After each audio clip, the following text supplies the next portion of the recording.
The world has changed. My name is Bobby Shortle, and I'm here with Nick, Rocco, Scalia, and we are the Intrepid Filmographers. Every mini-series we chart a course through the full filmography of an under-discussed genre or journeyman filmmaker. And in this expedition, we do our best to try and be explorers, using our years of film knowledge to help guide us, but always being open to discovering new things about the medium we love so much.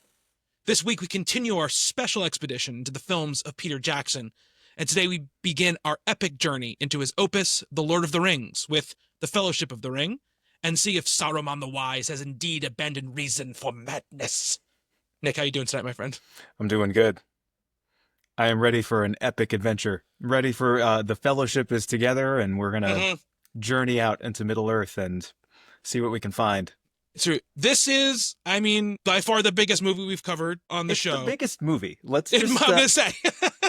It's one of the biggest. I mean, there are very few movies that are in like this sort of category, right? Like a Star Wars is like in this category, right? Like we're in. It is, and that's it the isn't. air we're in right now. You know what I mean? As far as like cultural significance, as far as lasting power, as far as pure financial, gains, there aren't many movies that exist in this sort of space, right? So, our normal bag is like, oh, we're going to talk about this movie no one's ever talked about before for, 2 hours. We are definitely talking about a movie that a lot of people have talked about for a long time. It's a movie that's very important to a lot of people, very important to us in different ways.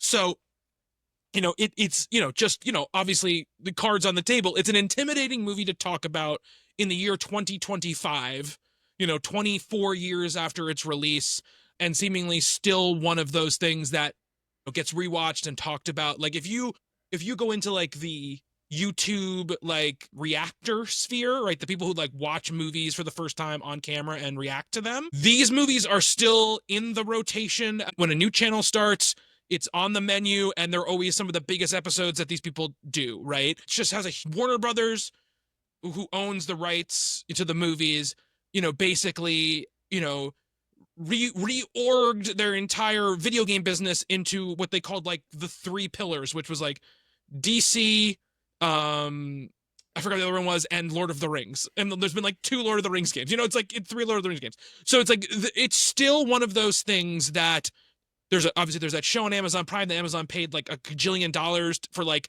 3 inches of the Tolkien like lore to be able to make it to a TV show. There's an animated movie came out last year. There's new live action movie coming out in a couple of years. This is Gollum game that everybody hated. Yeah, the Gollum game everybody hated, exactly. There were the 2 really good, Middle Earth games, the Shadow of Mordor, Shadow of War games I played that the first came one out. of those. I liked that a lot. Yeah. So like very big. Obviously the books, still, I mean, just to give a sense, right? The sort of, I don't know what the actual numbers are in this, but the 2 most read books of the 20th century were the Bible and Lord of the Rings. So like we're talking about like just something that is like omnipresent culturally, right? And unlike I think a lot of things that were, came to the head of their popularity when we were in our late teens, early 20s, this doesn't seem to have lost its luster like a lot of other, of those sort of big properties has lost their luster, whether or not because the quality of the productions went down or because the people who created them became like abject monsters or whatever you want to put around those things. A lot of things have fallen away, and this has managed to stay pretty pristine and pretty shiny, since those days. We talked about it several times. The movie we're talking about today, The Fellowship of the Ring, the extended edition particularly, we're talking about the extended editions of all of these movies when we talk about them, the 3 Lord of the Rings movies. This movie is my favorite movie of all time. So it's a doubly kind of like, pressure-filled thing for me to talk about because, I want to do justice to myself, not only just to the movie. I'm talking about why I think the movie is so special, right? Well, also we need to tie this into this ongoing conversation we're having about just the guy, Peter Jackson, and his sort of like directing style, his career, and his progression as a filmmaker, right? So yeah, that's all kind of like the preamble, right? That's so much. That's it. Like that's kind of what I was saying before. We're going to be here all night and probably into Eh, tomorrow. I have yeah, no idea. Like the length of this episode could, I hope we cut it down to something. But yeah. yeah, just like when Peter Jackson became the subject of conversation on this show, Hmm. one, I was very excited to do it because I really like Peter Jackson. This is Yeah. also, I wouldn't call this my favorite movie, but it's in the conversation. You know, it's Hmm. definitely top 50 of all time, if not Hmm. even closer to the top than that. And so I was very excited. It's been a while since I've seen it, and I Hmm. knew that this was coming, and I couldn't wait to watch it again. But also, like, there's so much to talk about. There's so much that's going into this. As you said, just tying this back into the Jackson filmography is a thing we have to do. But then also we have to do justice to this movie. Yeah. And I feel like particularly this one, this is my favorite of the three. Me It's the too. one that is the most meaningful to me. Hmm. Is the one that just seeing it the first time, I'll never forget that experience. You know, it is one of the great movie going experiences of my life. I think I Hmm. saw it twice in theaters when it came out. And, you know, it is daunting. It is a Yeah. real challenge to talk about something that is just so like the magnitude of this. Yeah. And there's movies that I like better than this. You know, it's, I Hmm. wouldn't put it in my top three of all time, but I feel like of those movies that are the most meaningful and most powerful to me, this might be one of the hardest to talk about because there just is so much to it. Yeah. And there's so much that like I don't want to leave out. And seeing it again for the first time in a while, I thought I would be able to kind of narrow things down a little bit, and it was the opposite. It's like, Yeah. no, we got to talk about this and then this and then this, and I don't know. So I'm happy to be here, but also, you know, I should have just brewed a pot of coffee and kept it by my side or something. The challenge for me watching it this time, it is a movie that it's probably the movie I've seen the most. The challenge for me watching it this time was I know it so well, right? And I haven't watched it fully through in quite a few years, right? It's not a movie I watch every year. It's not that kind of thing for me. I'm not really that kind of person, right? How Who's like could you? How could it's you have the time for that? but I'm not the kind of person who's like it's my yearly rewatch of X. Like that's just not the way I am with movies for the most part. But even so, I put this on and it was like, you know, I know it by heart, right? I could just say all the words that are happening. And after the first like 10 minutes, I was like, okay, no, I need to like lock in and like really focus on watching it because I can watch it on autopilot and know everything that happened and feel all the same feelings because they're just kind of baked into my mind, into my body, into my sense memory. And so for this, I was like, no, I just need to lock in. So actually, I think I've talked about this before, but you know, I have an Apple TV and you can put your like your AirPods can hook up to it like kind of seamlessly. So I have like AirPod Pros or whatever. And I stuck those in my ears and I just like was like, I'm gonna be in this fully, no distractions, nothing. Which was great. I mean, it was really like having that sort of impetus to do it was really nice because it was like I was seeing things for the not for the first time, but for the first time in a long time watching the movie that I kind of had I just sort of like go by me because I just know everything, you know? It's kind of like when you're driving to work every day and you're like, sometimes you're like, how did I even get here? You know, because you just know it so well. That's what happens sometimes when I watch these movies, and I didn't do that this time. But I want to start before we get into like our thoughts, you know, I watching this can't wait time. to like. I'm interested to see where you want to start because there's so many places that we Yeah. can start. So the place I want to start is in 2001. This movie comes out December 2001. Before you see this movie, what is your familiarity with Lord of the Rings, and what is sort of like your excitement level for seeing a Lord of the Rings movie? I guess is where I want to start in that time. That's a good question. Yeah. I would say very excited to see the movie based on nothing other than I knew it was going to be kind of an event. I knew a Hmm. lot of people that were way more excited about it than I was. As we've talked about on the show before, I was a fan of Peter Jackson's work, going Hmm. back to Dead Alive, really liked. I don't know if I had seen Heavenly Creatures yet, but I really was a big fan of The Frighteners as well. So I knew this was a filmmaker who was interesting and ambitious and was doing some really cool stuff on kind of a lower budget, you know, not as a like big studio, big budget sort of filmmaker, but someone who I knew was capable of doing some really interesting stuff. I had never read Tolkien, was like, it's weird because I really like this stuff and Hmm. I didn't really grow up with fantasy and all these like sort of classics of sci-fi and fantasy. Dune was the same way for me, right? Like I didn't read Hmm. that until after I saw the first movie that came out just recently, not the Lynch movie, but the Villeneuve movie. Right. So I think it was, you know, I was excited for it more because I knew it was going to be a big thing that like was going to be part of the conversation. I also, had seen some previews, and just the scope of it was really appealing to me. I grew up listening to Led Zeppelin, so that was kind of my familiarity with the Shire, or the Mordor and things like Mhm, that. So I had a little bit of understanding of what the story was. I knew it was a big thing, for like my parents' generation growing up reading that in the 60s mhm, and 70s. And obviously Led Zeppelin, Robert mhm. Plant was very inspired by it as well. I had never seen the animated movies. I'd never listened to any of the radio adaptations or anything like that. So I went into it somewhat blindly, but just having an understanding of like what kind of story it was. And, I've always kind of liked that high fantasy stuff, although I never read a lot of it. There's like not really a lot of movies that I would consider. Yeah. It was a thing that I don't know. I figured I'd always get to at some point. So this was the point that I was going to get to it. Yeah. So I mean, honestly, kind of similar to what you're saying, though I think even I had read The Hobbit as a kid, and I had seen the animated Hobbit film. So I kind of knew like that world, but I wouldn't say I was like, it was one of my things when I was a kid, right? I knew it just from that. Um, and I had tried, you know, I was very big at that time of being like, oh, there's a movie coming out of some book that I've never read. I will try to read the book before I see the movie. And I tried to read Lord of the Rings like 3 times, and I just could not get past like the first, like the concerning hobbits chapter where it's like name, place, name, place, name, place, name. And it was overwhelming for me at like, when I tried to read it originally, like 17, 18, right? Like 16, 17, 18, I just couldn't do it at that time. And I'd seen the trailers for the movie, and I've been like, this looks cool, but I think it's important to contextualize that at this time, big fantasy movies were not a thing, right? Like it very much was not a thing. Like to me, at our age at the time, like Dragonheart was like, was probably the sort of like biggest, like, highest budget sort of fantasy movie. And it was kind of a joke, right? Like it had kind of become a thing where unless you were really going to try to make it like realistic and gritty, it wasn't a thing that people came out for, wasn't that people were really into.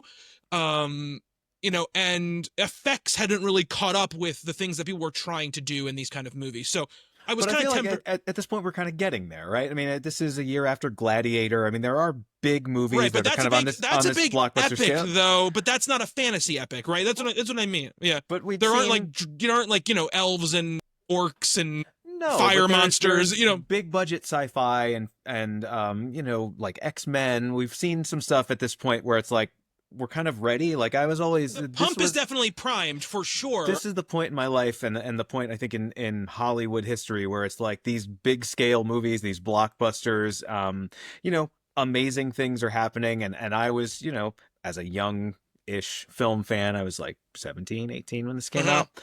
I don't know, maybe even older, maybe 19. Anyway, I'm going to see every big blockbuster movie anyway. Right. It's whatever it is. If it's a Yeah. Jurassic Park or a sequel or a comic book movie, because there weren't a lot of those at the No, there time. was like So two, but yeah, this comes out. the first But I was Harry really like, if you Potter look at the movie. 90s, if you look, well, Harry Potter hasn't even come out yet at this point. Harry Potter Right, right. is, but I will say like, well, Harry Potter, I think, comes out like a month before Lord of the Rings is when Harry Potter comes Yeah, out. it's 2001 as well, right? 2001. It's November of 2001. This is December of 2001. The Fellowship of the Ring. But if you look at like the 90s, you don't see like this gradual build towards big budget fantasy movies coming back. And if you go back at the time and look at sort of like the kind of lead up to this movie, there was a lot of doubt that this movie would be financially successful because like, well, do people really want to see this stuff? Like that was a big thing. It shows you how little people have always known pre-reporting on how things are going to go with this kind of stuff. But like, so I was not like, it was my first year of college. It was 2001 was my first year of college. And also you can remember that in September, 9/11 had happened, right? So like movies got thrown, everything, culture got thrown way out of sorts for, for a good amount of time, right? And I remember very clearly being like, yeah, I'll see that. But like, it wasn't like I was like, I was in college. I didn't have like a bunch of friends yet. Like it was like a couple months into college. I didn't have that group of people where I was like, I'm going to go do these things with them. Right. So I wasn't like, I'm going to go see this movie opening night. And I remember I had rehearsal for the musical that I was in. And this guy, I think I was a freshman. I think this guy was either he was a junior or a senior. I don't remember which one he was, but he was in the play, and he was like, "Hey, a couple of us are going to see Lord of the Rings tonight. Do you want to come?" And I was like, "Okay." More because I was like, I want to be friends with the older theater kids than I was like, I went to the movie. And I remember so clearly we went to this little UA in like East Hampton, which is a little theater, because I went to school out in Southampton, New York. And I remember this, it's so funny with things like burn in your brain. The music video for Wonder Boy by Tenacious D is playing on a TV in the lobby. Love Tenacious D, love that video. Yeah, and I was like, this is, very, Lord of the Rings inspired. Very Lord of the Rings-esque video, right? Something was in the air, something was in the soup at that moment, you know what I mean? And then I saw the movie, and it was just like this transcendent experience, basically. And I saw Fellowship of the Ring in the theaters 7 times. Yeah. Like, basically, it was just like every weekend we would go, and then break happened, and it was like winter break. And me and my best friend back from home, he also saw it and loved it.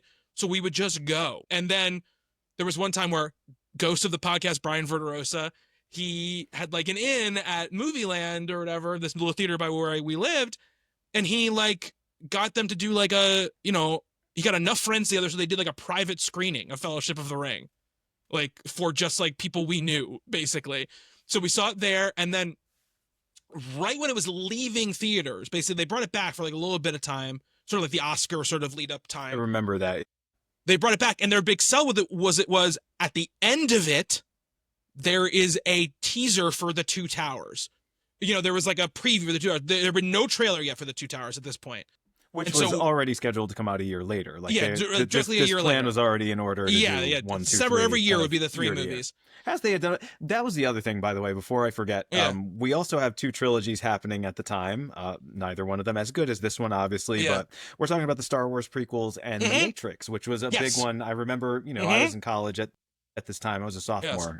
But we were waiting on the Matrix sequels. We're waiting for Lucas to complete the prequel trilogy to Star Wars. And so, I guess there was, maybe because we got so disappointed with those, there was some said, well, I don't think Matrix this comes out before, this comes out after Phantom Menace. It comes out after Phantom Menace, but it comes out before Attack of the Clones. Before Matrix. And before Matrix. Reloaded, because Matrix Reloaded and Attack of the Clones come out within like a couple of weeks of each other. I believe the 2002, the summer of 2002, I believe is when that happens, right? But I think we kind of had this like trilogy fever at this time. So the idea that this is the start of a much longer thing, and like that movies are starting to do this. I mean, we didn't really have as much of that as we kind of do now, where things are conceived right from the beginning as this is going to be a 3-movie trilogy. Yeah.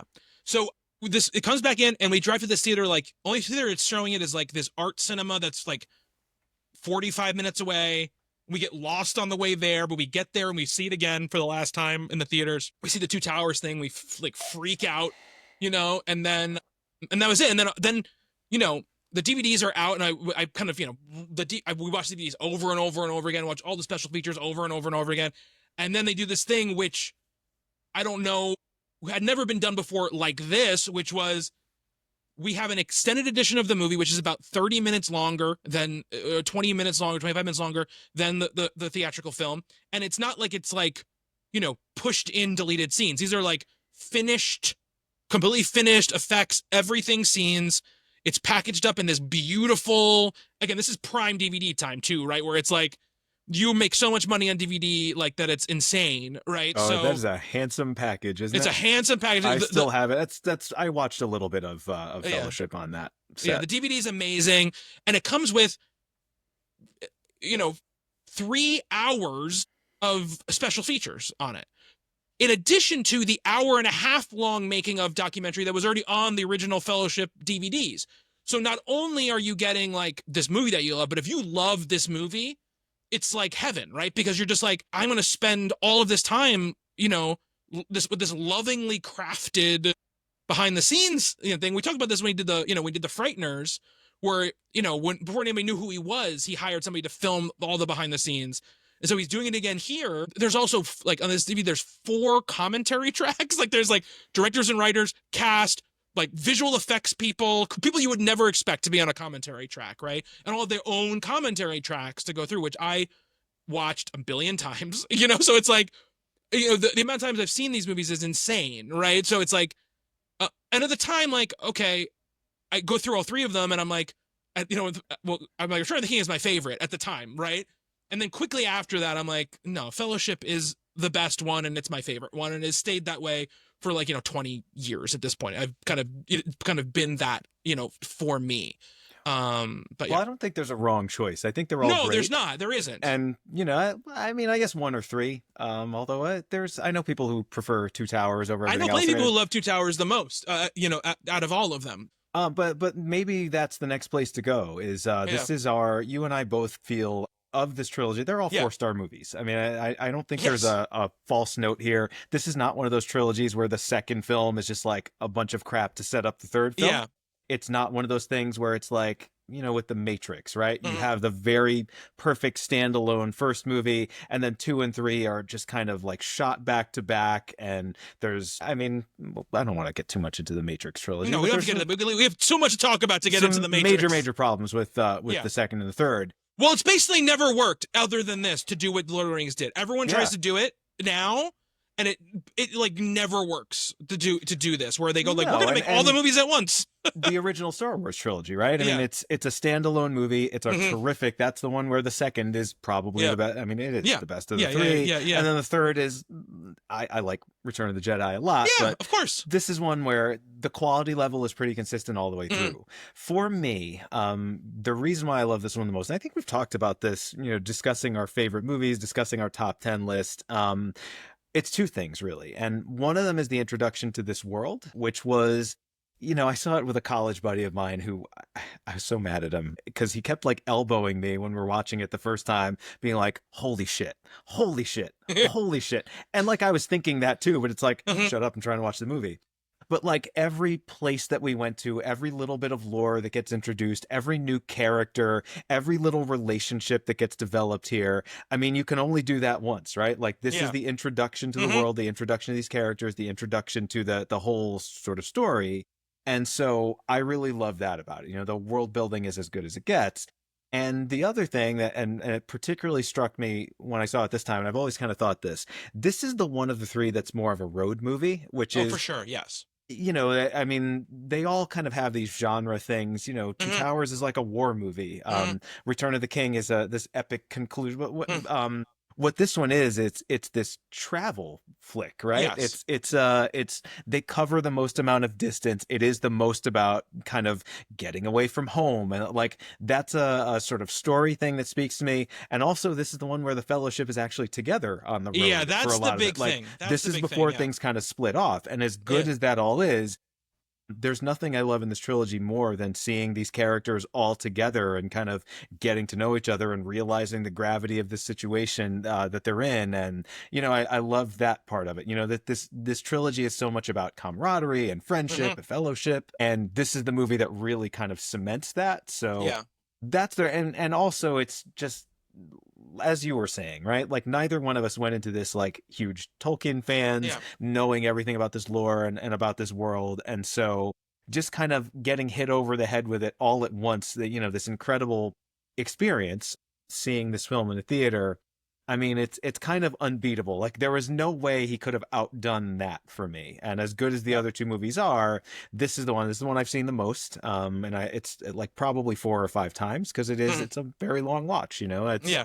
you know, it's like that epic novel that you've read once when you were a kid, and it's like, yeah, I want to revisit it. I remember everything about it, but do I want to kind of read that again? I've seen this movie 20 times, probably. Okay. At least, I think. So it's one of those things. I totally agree with you. All your points, I completely back up with what you're saying, why I think it's the best as well. You know, road movie, yes. It's also the only one that's truly like an adventure movie, right? Yes, absolutely. way It is the greatest adventure movie. Yeah. And the way that I categorize adventure over action, just so people can think of it, is like, adventure is very much about like, oh no, there's something there, we have to run away from it, right? Like that's so much of what happens in adventure movies. That's the only thing. But, you know, an action movie, it's like, okay, big monster, everybody turn, fight, it's a battle, right? In an adventure movie, it's like, oh, God, we gotta get out of here. Like, look at the Moria sequence, right? That's Where it's interesting because I think an adventure movie is more about a quest narrative, right? Which this Yeah, one very it much is. but you can have you can have an action overall, movie that's 3 of also them a are, but- quest. You know, you can have an Yeah. action movie that's also a quest. But for me, it's like you know, they're constantly like escaping something or Sure. trying to figure out a way out of something. It's so much less about like let's turn around and fight than it is about like how do we get out or get through these sort of you know, unbelievable, huge, you know, scary situations, right? Well, I also love, and again, it's a thing that's set up perfectly here. Like, we know what the end goal of this is, right? They are going to a place to do a Yeah. thing, and I Hmm. like that. You know, that's all Yeah. kind of laid out. We know what the stakes are. We know Hmm. what's opposing them, although that kind of builds, you know, I forgot how little, like, the ring wraiths are only in the first half of this. And I Yeah. remember Hmm. them being like kind of there because they're so scary and Yeah, they are. they're so cool. Yeah. And then you get the Urukai. Am I Urukai. Yep. Hmm. You're saying right. how terrifying are they? Like, you Terrifying. don't really get them till the second half of the movie. And this Nope. is just the first movie in the trilogy. Yeah. We're going to be Yeah. here all night. Yeah. So, I mean, there's But I obviously love a, that aspect of sorry, it as well. yeah.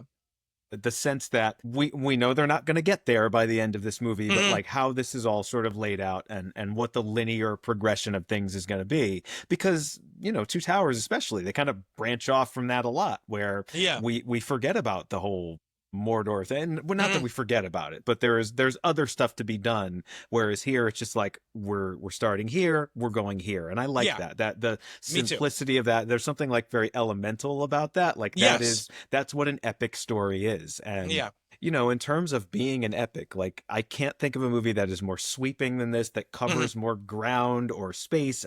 It just, I don't know, like there's nothing like it. And seeing it this time, that really solidified that for me. That's, you know, I love Star Wars, you know, Hmm. particularly the first trilogy, mostly the first trilogy. Yeah. I mean, there's a lot of films that are like this in some sense that you can compare this to, but there's none that are quite doing what Fellowship of the Ring is doing.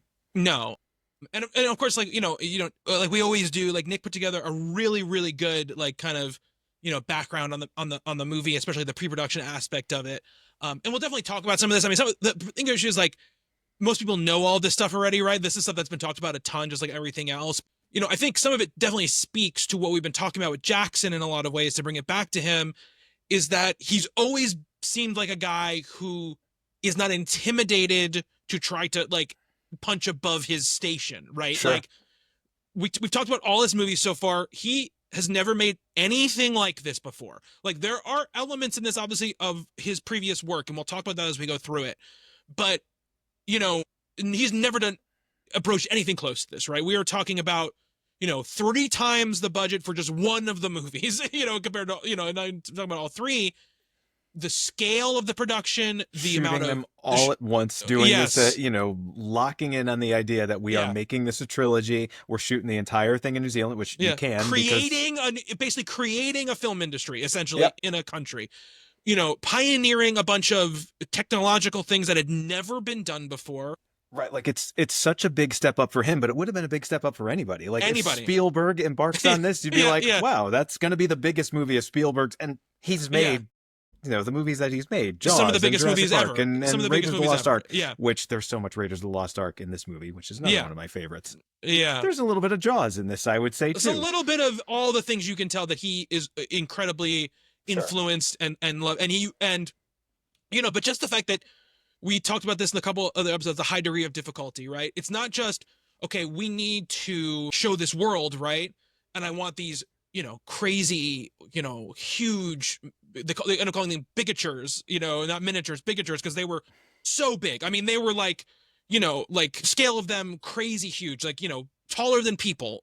You know, these giant things, and marrying them with visual with real footage, and sort of marrying, you know, a lot of you know, groundbreaking special effects with real footage, but also saying like, yeah, but I do not want it to be this thing where the camera just sits there where you see this thing. Like the camera cannot be locked down. I want to swing this camera through this thing, up this thing, around this thing, and I want it to seamlessly go from here to here. Like there's that scene where Gandalf's on top of Saruman's tower. I love it. Right. And Isengard, the yeah. moth, the Isengard, the moth comes, he catches the moth, he talks to the moth flies away, and without cutting, the camera then goes down the tower into the pits below the tower to the scene where like the Urukai are like basically being born. What You an know, and it's like, incredible, yeah, it's all one yeah, seamless camera movement. I mean, there's a lot of that stuff here. yeah, Just, I mean, that's it. Like it's yeah. such a big movie in so many ways, and it's always there's so much that I want to say about it, but that's those shots again, I mean, that's the stuff that really grabbed me, I think, the first time I saw it, Yeah. especially. But going through it, and again, I haven't seen it nearly as many times as you have, Yeah. but like this incredible scale and this like dizzying, like that's a dizzying shot, right? Like the Hmm. ambition of this movie, like everything about it is just huge. And yet there's these like quiet moments, there's all this little Oh yeah. character stuff that is just beautiful, and like the particularly in the extended edition, right? Because I know Yeah. there's a lot more of this here, but like I don't know if anyone's ever struck a balance like that before, right? Like this sense of this entire world and these epic scale battles and this quest narrative, but also like these little, moments of enjoy, little moments of humor. There's a lot of stuff with Hmm. Gandalf that I forgot about, like these little asides, these glances, Hmm. these little looks, and like witty lines of dialogue and stuff, and Hmm. and just this like friendly banter, and it's just so well done here. Yeah. I mean, I think the key to all of the movies, but it's especially obviously, like we said, the most in here, which is that for every sweeping shot you get, for every big action scene you get, there is a scene with two people talking, and you're connecting with them on a character level Sure. because he understands that this big stuff doesn't matter if this stuff, the little stuff, doesn't matter. That's just, he just understands it, right? He just knows that that's the case. And he knows that if I spend all my time, I can make the best battles possible. I can make the craziest looking things possible. But if you don't care about the 9 people who are walking across this mountain, it doesn't matter, right? It won't matter to anybody. And also, he really seems to genuinely care about the source material, where it comes from, what the meaning of the source material is, and what it takes to put that on screen, right?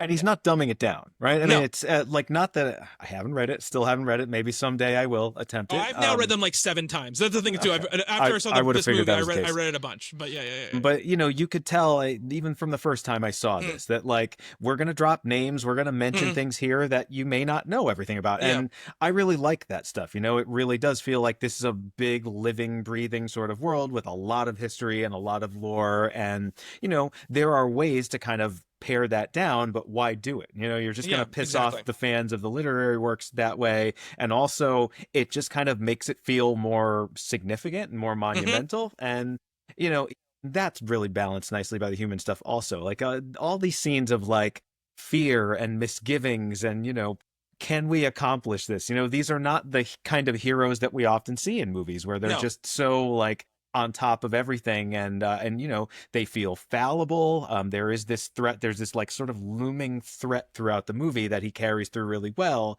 And also just the ring itself, this idea Yeah. that you're carrying this thing that could completely destroy you, and then you could go on and destroy the entire world just because you have it. And he really has a great sense of that. And I think that's, maybe that's the most interesting thing in Tolkien's story. And like Jackson never lets that go. Like No. there's never a moment in this where you're like, everything's gonna be fine.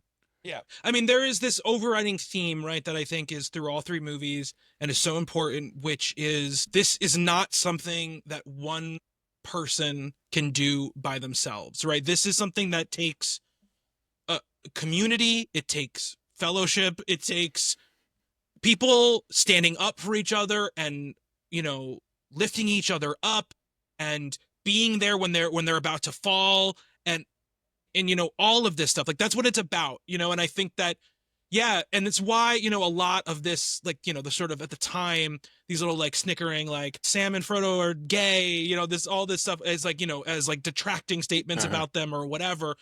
And it's like, whatever their sexuality is or whatever you're defining it as, like, this is just people being open and emotional and true with each other, and having this bond that means, like, yeah, I'm gonna cry if something bad happens to you, and I'm gonna lift you up when you can't lift yourself, and I think that is so much what this is about. And I think is something that can easily be dismissed if you're being cynical about something, right? And it's very easy, I think, especially in the years since this movie, the storytelling world goes through ebbs and flows, but there was a long period of like, the sort of like cold shouldered cynicism or sarcasm was the default sort of mode of, heroes and protagonists and all these kind of things. But that's and 80s and 90s action movies, and we yeah, grew up on those, and we loved those. I yeah, still love but those. also, and I think in the last I think in the last 10-15 years even that's been a thing, right? And I think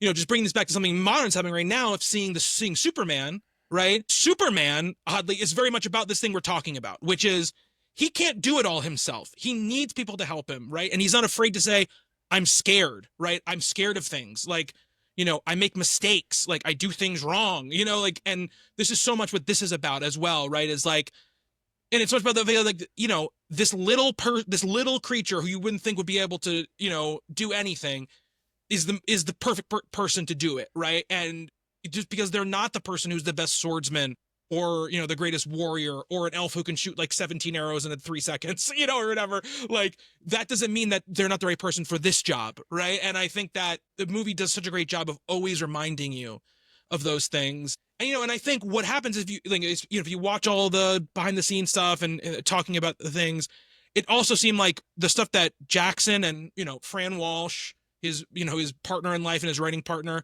and Philippa Boyens, who is a kind of a new member of their team for this, who was like a Lord of the Rings obsessive, they're sort of like dedication to those themes and to staying thematically true, not necessarily always plot or character. Not every line is said by the same person that said in the book. Not every plot detail is exactly the same.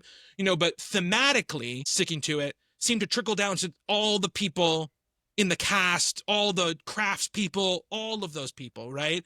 And because you hear people, these stories like, Sean Astin will say like, the scene where Frodo wakes up in Rivendell, Ian McKellen came out to me and he goes like, when you come in here, make sure you grab his hand, because that's what happens in the book, and people are going to be looking for you to grab his hand when he wakes up.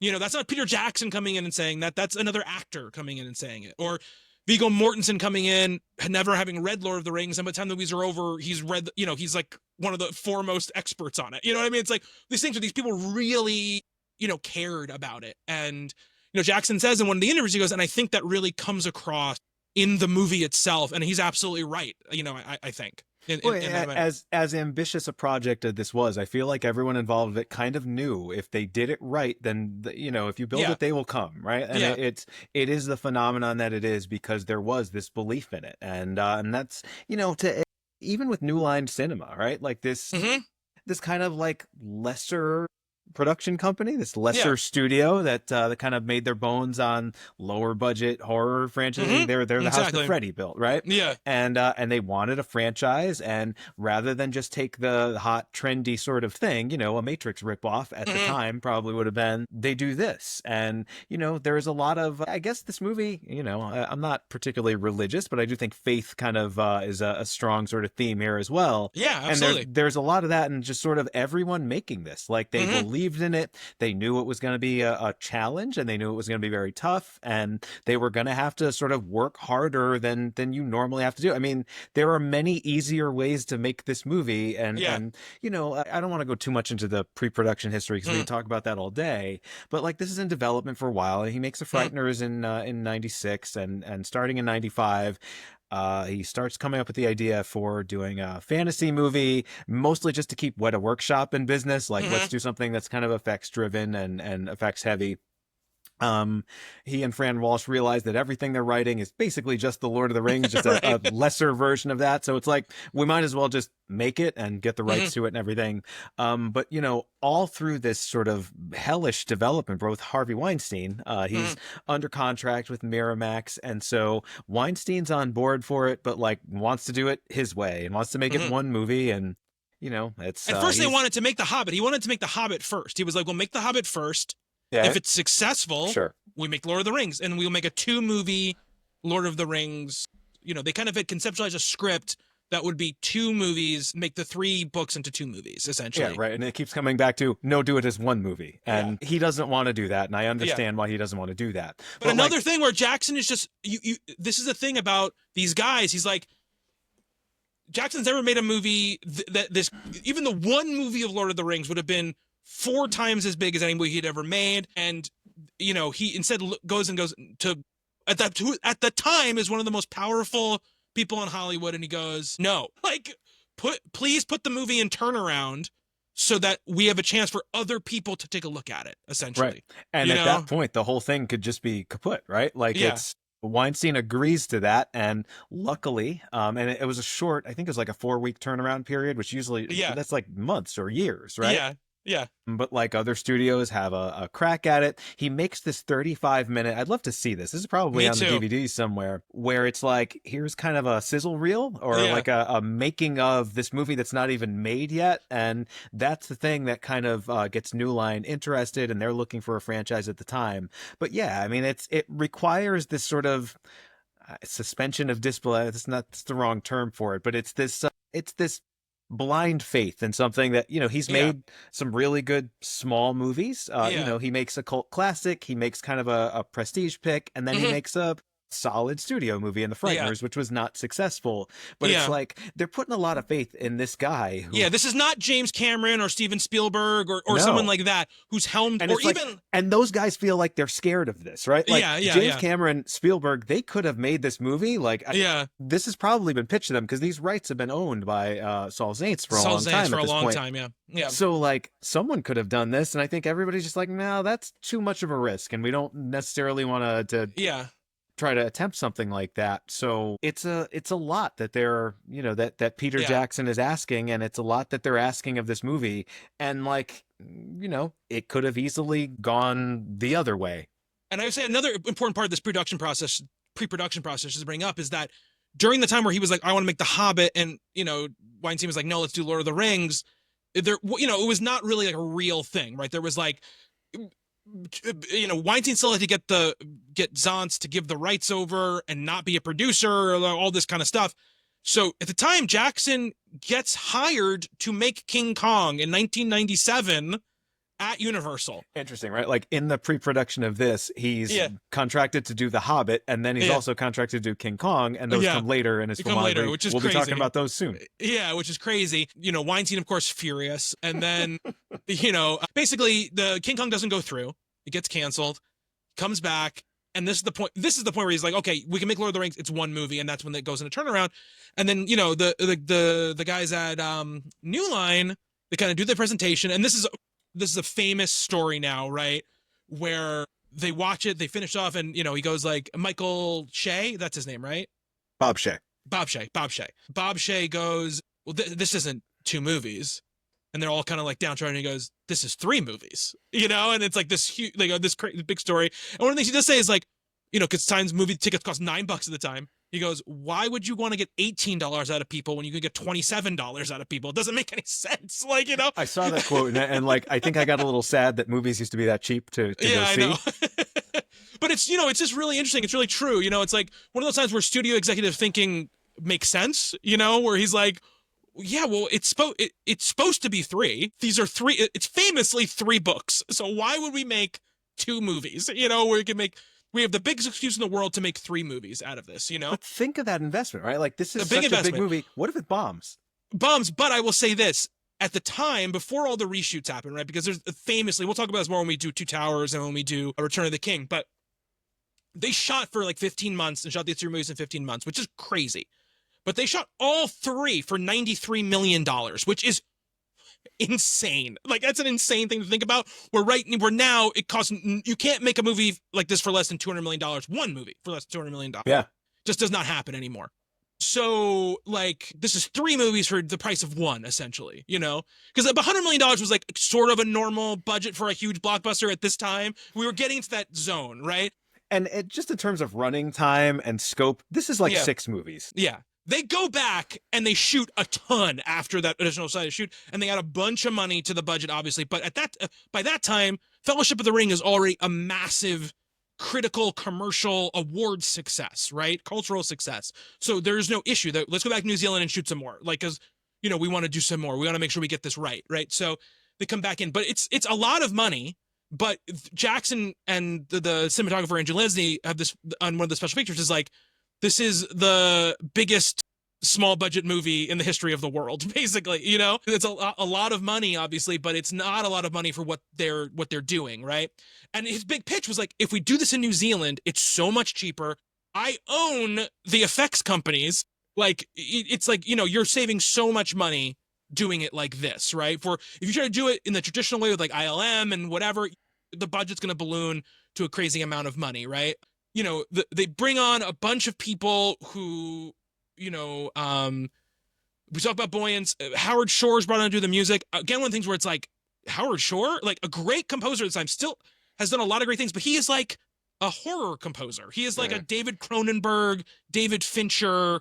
Like he does, you know, moody, you know, scary scores. You know, he doesn't do John Williams, Alan Silvestri, James Horner, Jerry Goldsmith, big sweeping scores, right? And as well, Andrew Lesnie comes on as cinematographer. Andrew Lesnie had shot Babe and Babe Pig in the City. You know, big popular movies, but not this, right? Not this kind of thing. Yeah, very well shot movies, but nothing on this scale, nothing with these kind of, you know, sweeping, you know, exteriors and things like that. We got to talk about the score a little bit more because... We will. We'll talk about the score. I think we'll do that as we go through the parts because they'll naturally come up, but I have a lot to say about the score, obviously. You know, Leslie then, of course, goes on to shoot all of Jackson's films. From that, Howard Shore will score, like, all of Jackson's films. John Gilbert, who's edited, you know, the other stuff that Jackson has done, he's here still. You know, he keeps those people around. Richard Taylor, you know, is back again, you know, adding a whole bunch of new people into Christian Rivers, who's at what a digital now. You know, he does all the storyboards. That's the thing too. They storyboard Jackson does like rough storyboards. This artist, Christian Rivers, does like really in-depth storyboards. 2D animated stuff. Yeah. And so then they do kind like, of pre-visualize this entire thing then they do previs in the computer. They have to go, and this is crazy thing we watch this stuff because like they have to go to ILM to like learn how it works because it's not a thing yet. Like it's not a thing where they use computers to previs shots. They previs shots and then they also go in and they build smaller scale but still huge versions of these miniatures that they're going to eventually build huge. And Jackson goes in with like dolls and stuff and with a little lipstick camera and shoots the stuff there as well. So there's like, so like by the time the cast gets to New Zealand to shoot, Peter Jackson's like screens them basically like a cut of the movie made out of these elements. So like that's crazy. But that's showing you that like this is somebody who knows like this is the biggest job I've ever had. I'm going to take it seriously. And I'm going to make sure that when I sit down to do this, it's going to be what I want it to be, right? It's not going to let, you know, there's going to be so much of I can't control once we walk out into those mountains. Like, I'm going to control everything I possibly can first, right? They build crazy sets as well. You know, like, the Hobbiton stuff. They build, you know, an outside, like, you know, basically that outside area is real. They can walk around it. They can do stuff in it. They have to build two versions of almost every set, because they have to build a small version and a big version, like so that the regular actors look tall. This movie is incredible. And like, you know, we are at a point and this might be the last time where this is the case where, you know, digital special effects, CGI is a thing at this point, right? And you can do some pretty incredible stuff with it, but he's determined to shoot so much of this practically and sort of marry those two things together. And like the scene where Frodo and Gandalf very early in the movie where they're riding in the carriage together. And, you know, I didn't know this till years later, but then you see the behind the scenes stuff where they built this carriage where one side is higher than the other. Like they're just sort of constructing all this stuff to do this incredible forced perspective work. And it's like, you don't even notice it. Like, you're just watching this movie, like, okay, these people are little, these people are big, and that's just the way it is. Like, it's like the Jurassic Park thing. It's like, when you saw Jurassic Park, you were like, oh, there are dinosaurs. You know, like, that's what it feels like when you watch this. But I mean, it's just, I think it's even more seamless here. And it's, no, it is. Like, kind of just conceived from the ground up to be seamless. It's incredible.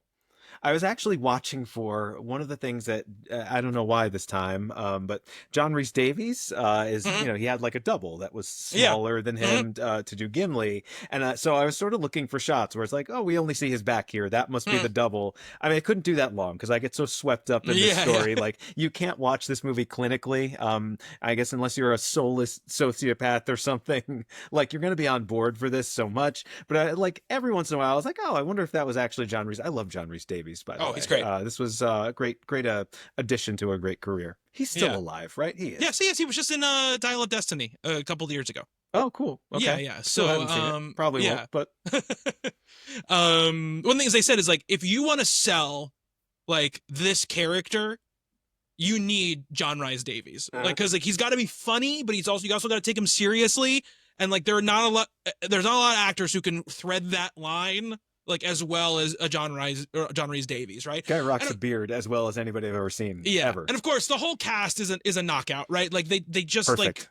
They did so great. One of the biggest stories, right, is that what's his name, Stuart Townsend. Yeah, originally Aragorn, and was originally Aragorn. Very late in the process. They were like 2 weeks into shooting, like yeah. when they were like, he's too young, and they're absolutely right. Like, no shade to this guy, like, you know, he was kind of like a hot young actor at the time, and you can see why, you know, they would bring on someone like him. But it's immediately you have to stand there. They have to do scenes with like Ian McKellen and seem like he belongs in that scene with him, you know, and that's tough for any young actor to do, no matter how good they are, right? So it's like they bring in Viggo Mortensen, and well, this movie makes huge stars out of people too. It right? does. Like, it makes huge stars out of people. I had seen Viggo Mortensen and stuff before, but like this makes him a household name. Orlando Bloom, I'd never seen him before. That makes him a household name. Yep. Absolutely. You know, really, I mentioned this in the stuff I wrote up, but pre-production wise, like they cast Liv Tyler because they wanted a Hollywood star in this movie. And I was like, oh yeah, she's the biggest star in this movie. She and at is, the time, right? I mean, you know, she's in Armageddon, like she top-lined a couple of things, but I wouldn't have thought of her as a Hollywood star. But yeah, she's probably at the time the most famous person in this movie. Yeah. And she's not even in it that much. We see more of her in the next two. Yeah. But like, yeah, it's this incredible cast, and like all these big names get kicked around, you know, for Gandalf, for example, you know, David Bowie wanted to play that part, and they're like, nope, this movie is too cool for David Bowie. Yeah. Also, David Bowie's too. It's sort of like, you know, David Bowie's an established persona. It works in Labyrinth, but it doesn't necessarily work for this. It's like Taylor Swift character. wanting to be in the Hunger Games. It's like you're too. It will outsize the movie. Like people won't pay attention to the movie. They're paying attention that David Bowie is in Lord of the Rings. I mean, one of the famous stories, right, is Sean Connery turned it down. Right, he was in this run. He turned down this. He turned down The Matrix. Right, he turned down both. And he was like, I thought they were terrible. Yeah. So the next thing I think is terrible, I'm just going to take it because obviously I'm wrong. And that was League of Extraordinary Gentlemen. It's the last movie he ever made.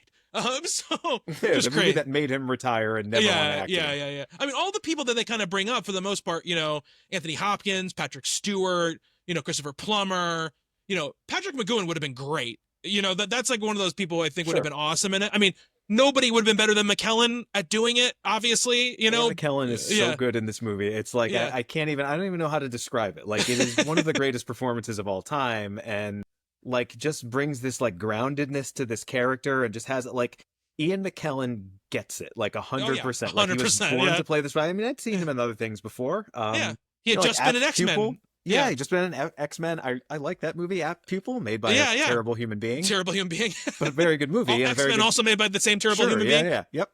Singer. But like, I mean, I was not, and even the first time I saw it, I was just kind of blown away by how good. I mean, literally, there's nobody else I could imagine. Any one of them could have done it, right? Like Anthony Hopkins could have been a perfectly fine Gandalf. Yeah. Christopher Lee, who they said was too old, which you know, Christopher Lee's old. What are you going to do? He lived a long time after this movie. He's great as Saruman as well. Yeah. But like, no one could do this like Ian McKellen. It is like the perfect choice. And I mean, it's just one of those miraculous things that kind of surrounds. I feel like there's a lot of stuff.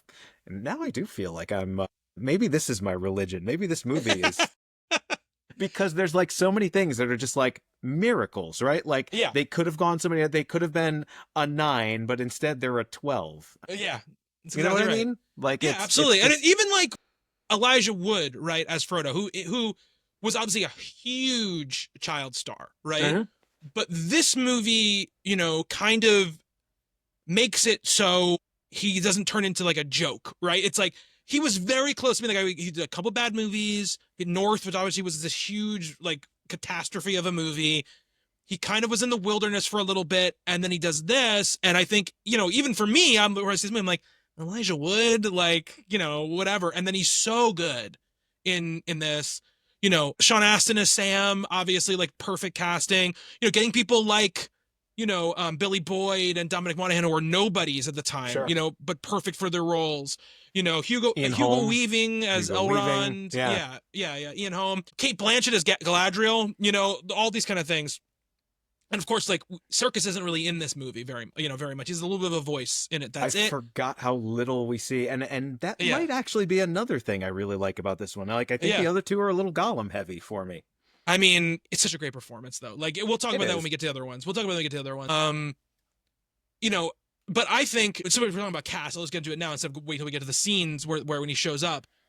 I truly think that the linchpin secret sauce to this movie, just being as nonstop great as it is the choice to cast Sean Bean as Boromir, because Boromir is a very important character in the sense of the story and the sort of like scope of these movies, which is you need to establish the counterpoint to Aragorn, right? You need to establish the person who is a man, as like Aragorn is, but he's also a vessel to understand the power of the ring and the danger of the ring, where it can go, where it can be. But it's also a role you can't. It's not a villain role, right? It's actually it's a very heroic role, right? But you have to have all that conflict and all of that sort of Well, he's very intimidating when he needs to be. yeah, intimidating There when are he needs moments, to be, I mean, but soft having when he needs to be, like that moment where yeah. they're on the hill and he's teaching the hobbits how to fight and they like tackle him and stuff. It's such a sweet little moment, and then that ending scene with him, it is the key to selling, the Aragorn character turn, right? Where he goes from being like, I don't want this, to like, now I need to do this, right? And it's so important. I think Bean is like unbelievable in this movie, and like it's just one of those performances where it's easy to just be like, well, he's in the first movie for half of it, so like how important is he? But I think like, to me, watching these movies, like obviously all the main cast, it's vital that they are as good as they are. But I'm saying for this movie in particular, like it's such a linchpin performance to me. And I think he's just so wonderful in it. Well, he kind of embodies the entire morality, or like, Yeah. I mean, which is an important thing in this overall story too. And yeah, I agree with that. I guess I knew Sean Bean at this point from I used to like the Jack Ryan trilogy. He plays the villain in Patriot Games. He's like an IRA terrorist that's going after Harrison Ford. Famous And villain. He was very young at the time. It was like GoldenEye as well. Yeah, GoldenEye also. So he does these spy movies essentially, and he's he's got an accent. He's got this kind of chiseled European sort of look about him that makes him good for that kind of stuff. But yeah, it's just the moment where he and Aragorn kind of interact for the first time with the broken shards of the sword. Yeah, love that. Forgot how good that was. Yeah. There's so many amazing moments like that, and I remembered all of them. Right, like very little in this movie surprises me anymore. There's a couple of things where I was like, oh, I don't remember them doing that. But it's like, you can't even like, if you just wanted to like chronicle the good scenes, the moments, the iconic sort of things in this movie, you can't even do it. There's too much. Yeah. And like we talked about, like this movie is the reason why at the end of movie 3 you cry 7 times, right? Like that's the reason. If this movie isn't what it is, like even if it's, this is a 10 out of 10, if it was a 7.5 out of 10, the last movie wouldn't hit the way that it hits because of everything they set up here, right? And we can just start from the very beginning, right? Which is the prologue, which I think is was the first moment even for me watching it, sitting in that theater in 2001 and being like because you're waiting for it to stumble, right? Like there's so much they have to do in this first 10 minutes of the movie, right? And you're starting with like a voiceover and a prologue. These are all recipes sometimes for a disaster. Yeah, it's right? like epic fantasy movie. Yeah, epic fantasy movie. A bunch of characters you don't know, a bunch of situations you don't know, a bunch of words silly you don't know. Silly sounding names. Yeah, words that are kind of ridiculous. I mean, that's what fantasy is, right? There's a moment in Gentlemen Broncos where your favorite movie? My favorite movie of all time, Jermaine Clement's character, and that's a sci-fi writer, and he's just like giving a seminar on naming your characters for like fantasy and sci-fi stories, and like a lot of those names sound like Tolkien names, right? Yeah. But we kind of, I don't know what it is. Again, something miraculous, something magical. We just buy into it right away. Yeah. Like also, Kate Blanchett doesn't hurt. Kate Blanchett doing the voiceover doesn't hurt either. Sure. Yeah. But this could have been a text crawl, but instead we get like, I think one of the greatest prologues in movie history, right? Like I am sold 30 seconds into this. We get like hundreds of years of history. We get like this whole epic, we understand what kinds of characters populate this fantasy world. It's all just laid out very clearly, very interestingly, and in a way that like never turns you off. It just makes you want to see more. Like, okay, I'm on board. This is it. This is the MacGuffin, because it really is. It's a MacGuffin Yeah, story, right? yeah, absolutely. But it's like we're in right away. Yeah, and even starting with that first couple lines of voiceover over black, right? The world has changed. I feel it in the air. Whatever, and like the none now live who remember it, and then that score, the ring theme coming up, and then like the words coming up, and not the Fellowship of the Ring, the Lord of the Rings, right? We are giving you, this is the beginning of this 3 movies, right? And I love when the other title, the subtitle drops later, like the moment. I mean, it's just little things like that, right? Like, here is where you put that title on screen. It just it all hits so hard. And speaking in the time and the era, we were in, CG was obviously a thing. It was in movies, but it was not really a reliable thing yet. Outside some directors, like if you're seeing a Spielberg movie, you were like, okay, I know the CG is gonna be fine, or Cameron or whoever. Cameron can do it at this point. But like a year before, I think The Mummy Returns had come out or whatever, and the CG in that is abysmal, right? It's horrible CGI. Battle scenes with the one with the rock with the scorpion at the very body? end, yeah. That's obviously one of the worst effects in history of movies. But even stuff before that, like showing battles, like ancient battle scenes, and it looks like a cartoon. It looks like a bad cartoon, And that first shot where you get the close-ups, right? Your first look at that fucking unbelievable orc makeup, right? Which is just everything, the armor, like you can see all the details on all of that here, and it's like, okay, this is like someone put some time and thought into this. This is not just like plug it in, Yeah, but that first shot where you get like the 2 armies clashing, and all the elves' swords do that like swipey thing down the line. And I'm like, this looks good. Like, obviously these aren't all real people. I know they can't be all. That's like thousands of people here, and then it still looks good. It that's still the looks thing. good. If you do it right, that's like when people dump on CGI. It's like CGI is just a tool, and if you do it right, and if you put the thought into it, and you detail it in such a way where it's not just like copy paste, copy paste, copy paste. Yeah. It can hold up. It can look really. I mean, there's moments in Jurassic Park that are obviously CGI that hold up, that look great. Yeah, Terminator 2. That was the first movie that really. Talking about Cameron, The Abyss. I mean, those movies still look real good. They do look real good, and of course, there are little moments here and there in these where you're like, I can tell this was made in 2099, whenever they were filming it and doing the effects. Like, but for the most part, all the stuff that really matters looks really, really good, and it's like. That moment is great, and then just to take us through, right? Like the ring gets destroyed. It destroys Sauron. Like we don't get the whole story, right? We cut to like him walking with the ring on him. The ring betrays him. We get to Gollum. We get to Bilbo. And then we're just basically like, basically at the beginning of our movie, right? But it portrays a lot of things, right? The ring is corrupting. The ring has a will of its own, like a mind of its own. Right? But it didn't intend to be where it is right now, right? Like the fact that a hobbit has it is not its intent, right? And also the scale of time is crazy. We're talking about like from the beginning of the prologue, we're talking about like 5,500 years. So that's like an insane amount of time, right? And also you're seeding the fact that the elves are immortal, right? Because you've got 2 characters in the very beginning you're going to see again a little bit later in the movie, right? So you're seeding all that stuff very, very early. And again, it's just like a great like 10-minute mini movie, like to be like, this tells you everything you need to know about where you're at.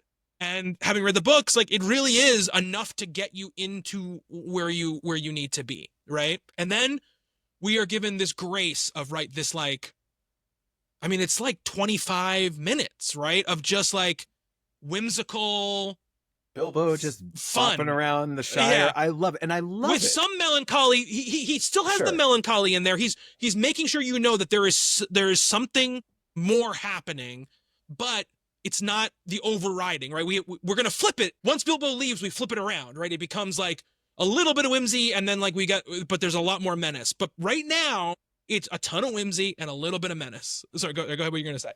Yeah, well, just like the Bilbo stuff, right? Like there is, I mean, right away we're talking about like this epic history, and then we're talking about this character who is like Yeah, facing down the fact that he's getting old, and yeah, he maybe doesn't want to, he wants to go out on his own terms, kind of thing. And I was really moved by that even the first time I saw it, yeah. and I had no idea where the story was going, and I knew it was Frodo's story and not Bilbo's story. But like this movie is so grounded in these very human things, and Yep. the older I get, the more I feel like Bilbo, and the less I feel like Frodo, which is fucking sad, but um you know, even seeing this as a 19-year-old, I was like, oh, yeah, I hope we get to see this character again. I hope he's Yeah. not just kind of going off into the wild like he wants to Hmm. do and just sort of disappearing. But like, there is that mixed up with, this very Jackson, this very earthy sort of humor, Hmm. this almost campy, like the stuff with the hobbits and the, Hmm. like, just what the Shire is like and these kind Hmm. of simple folk who, their humor is sort of bawdy and they're Hmm. always like smoking weed. I remember seeing that as a Yeah, 19 yeah, year old yeah, like, yeah, look at him smoking weed and he yeah, blew a ship, yeah, like yeah. stuff like that. And it really just kind of draws you into this world in this very, very beautiful way. And it is, it's enough like stuff that we know. It's enough like stuff Hmm. because there is a very sort of solemn version of this movie, right? Like, Yeah, where you have this epic text, this book that, it's like the Bible or something, yeah, there's like all these characters and all this history and years and years and years of stuff. And you could treat that with such gravity and seriousness. And Jackson does that, but it's also kind of intermixed with like, again, this very human, the Bilbo story of abandoning his family to just sort of die on his own terms, and yeah, also just this very silly stuff, these little character asides, the yeah. what's it, Farmer Maggot or Farmer whatever. Maggot, yeah, I think is that a keeps selling his crops. yeah. That's him. But I just love that like part of his big thing is like I don't want to deal with these freaking relatives anymore. They Mhm. won't stop bothering me. And I'm like, Yeah, man, that's like sitcom I shit, but feel you like so much, it man. Like I fits just and want to works go. so perfectly. I just want to go walk into the woods so people don't bother me anymore. Like I totally get it, But I will say that part of that is because Jackson. This is part of Jackson really understanding and really staying true to the Tolkien stuff because the Tolkien stuff is very whimsical. Mhm. Like, there's a part in the near the beginning when Frodo and Sam first start kind of doing their part of the journey in Still in the Shire, where like he talks about like when they're falling asleep that a little fox walks up and kind of looks at them and considers like what are they doing here, like why are these two hobbits out here, like that shit's like in the books, so it's like this idea of like it should be whimsical and fun, like this is also it's again what they're eventually they're fighting for, right?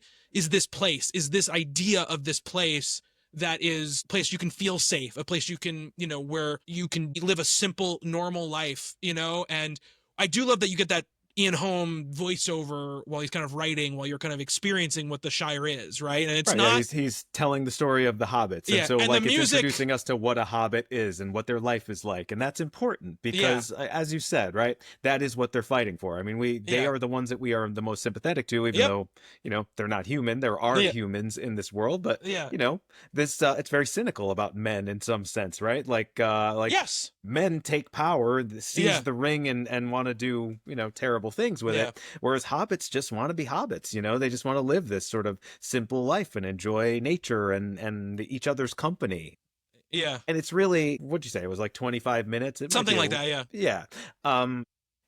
This is an epic fantasy movie, but we get that, and I yeah. can't think of any other, like, we don't get to spend time on Tatooine in A New Hope, right? No, Like not we before something terrible happens. yeah, like Yeah, exactly. we're murdering Luke's family members like Yeah. real early in that movie, and I don't mean to just, it's not a one-to-one thing. No, but it's good. These Nothing are quite reference compares to points. this, These are but reference points, to go with these other movies, but and I like think, this is, it's so much more than a story. It's like a universe that you have to live in and you have to yeah, understand, and these things do it so well, but in a way where it's not just like, a wall of text where it's like, right. this is what this all is. It's like you get to just sort of experience it the way they would experience it, Yeah. the humor, the gentleness of it, the way their houses look. There's a great moment, just these little things like Gandalf walks into Bilbo's house and he hits his head on the Yeah, I ceiling, wrote and that down as a love that stuff. little Yep. slapstick moment, where he's Yeah.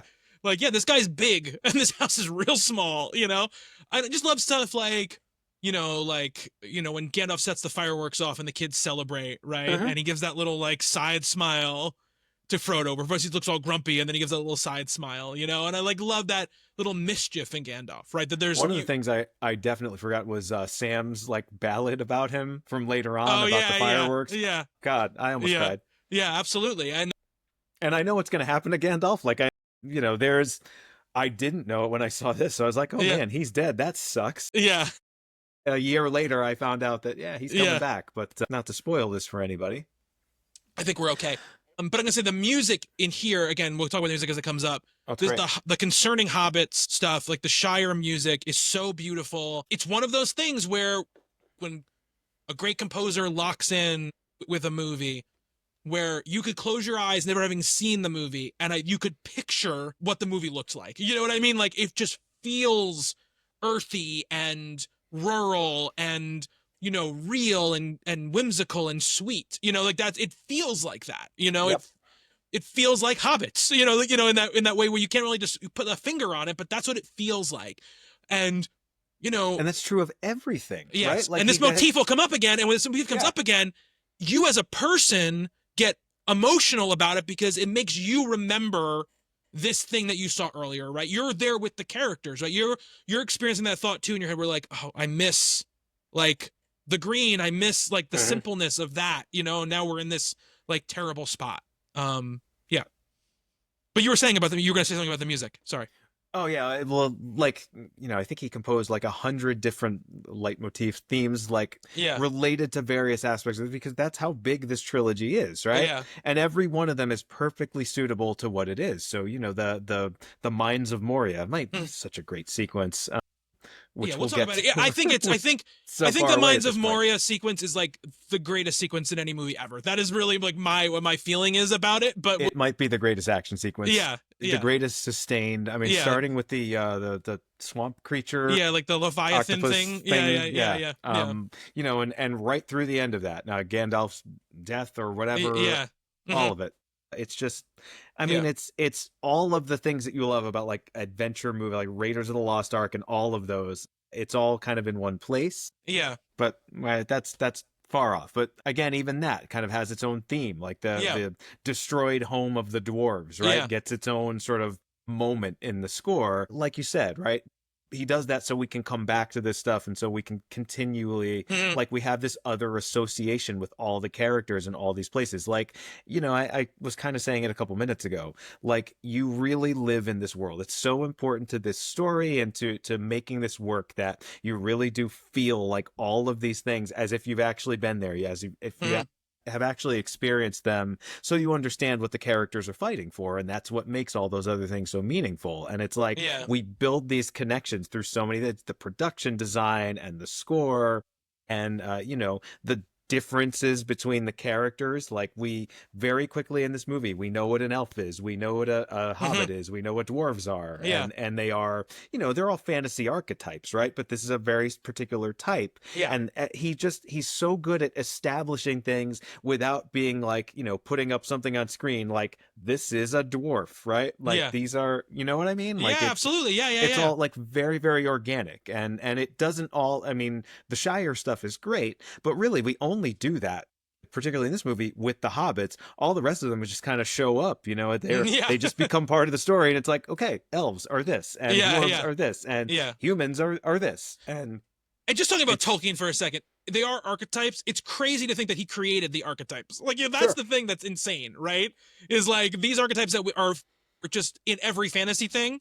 Yeah. This one English dude just created them in like the 60s or whatever. Yeah. It's like, it's crazy that that's the case, but and it's also the thing too about this movie is its focus on Bilbo in the beginning, who's a character we will only see one other time, after this in this movie, is so important because I think the movie also wants to get across to you that there is the generations before, Frodo's generation basically has kind of passed the buck down constantly until it couldn't be passed down anymore, right? And you can feel that on Bilbo when he's like, the fact that he's like, he's kind of understands at a certain point that he's put some sort of terrible burden onto his, like, he's not his son, but his son, his ward, this person he cares the most about, probably.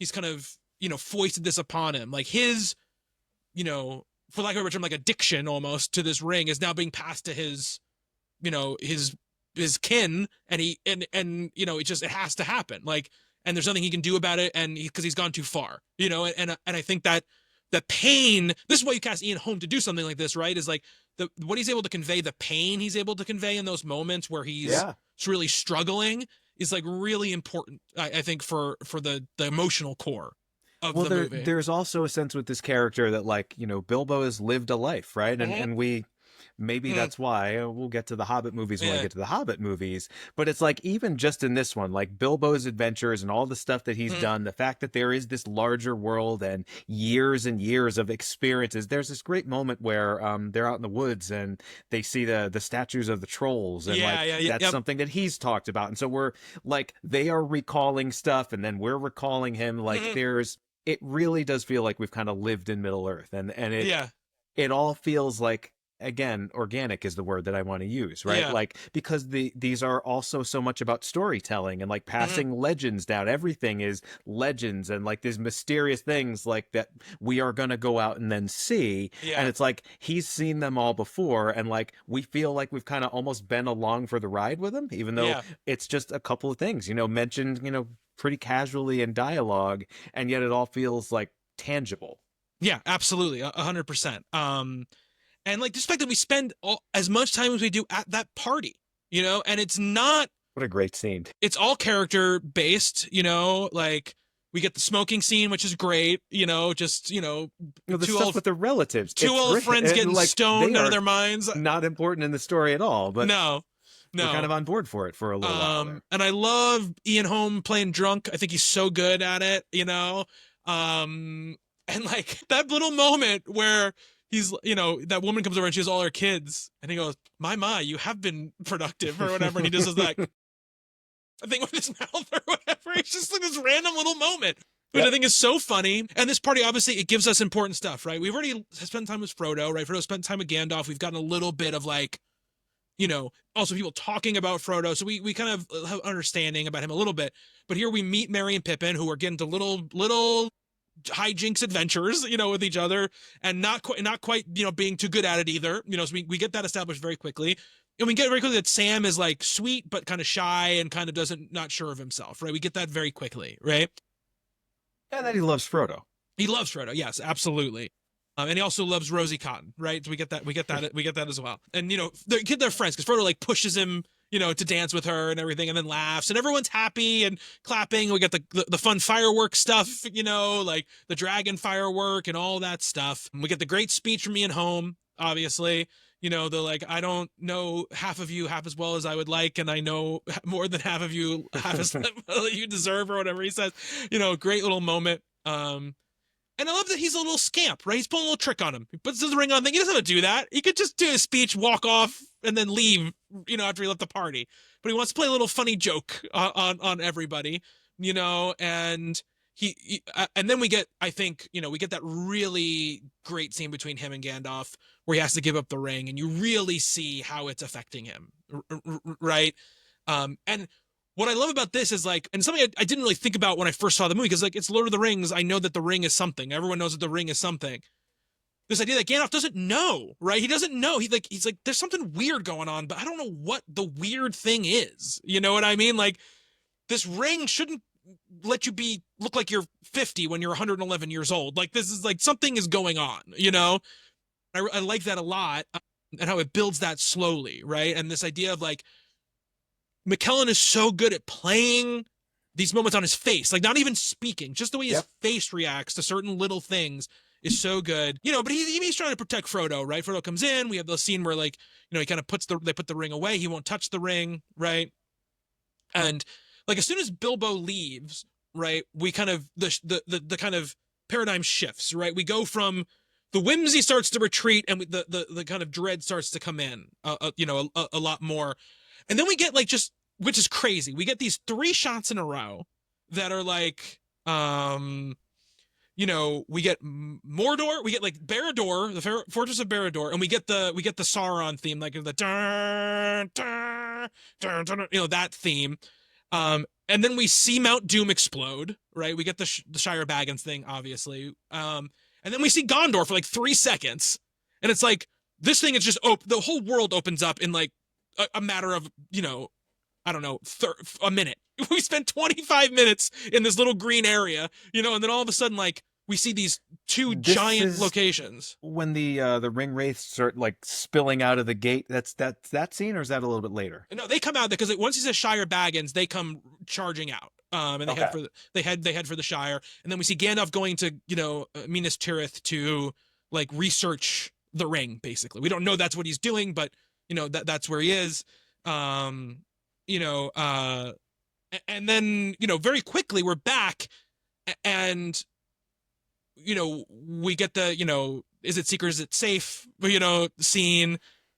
And I think one of these things that is just great storytelling is the way they sort of reveal what the ring is, right? Throwing it into the fire, I love that I always burn into my brain is when Gandalf is not looking at him and he's like, oh, there's nothing there. And then when he says, wait a second, and the way Ian McKellen's face changes is just, and he doesn't, it's not even like that scene in the Council of Elrond where you can see his face visibly like sink when Frodo like volunteers to take the ring.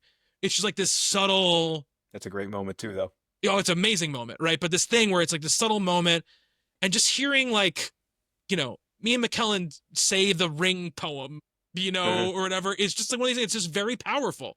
You have great actors saying these big things, and it just works, And then it's Sam.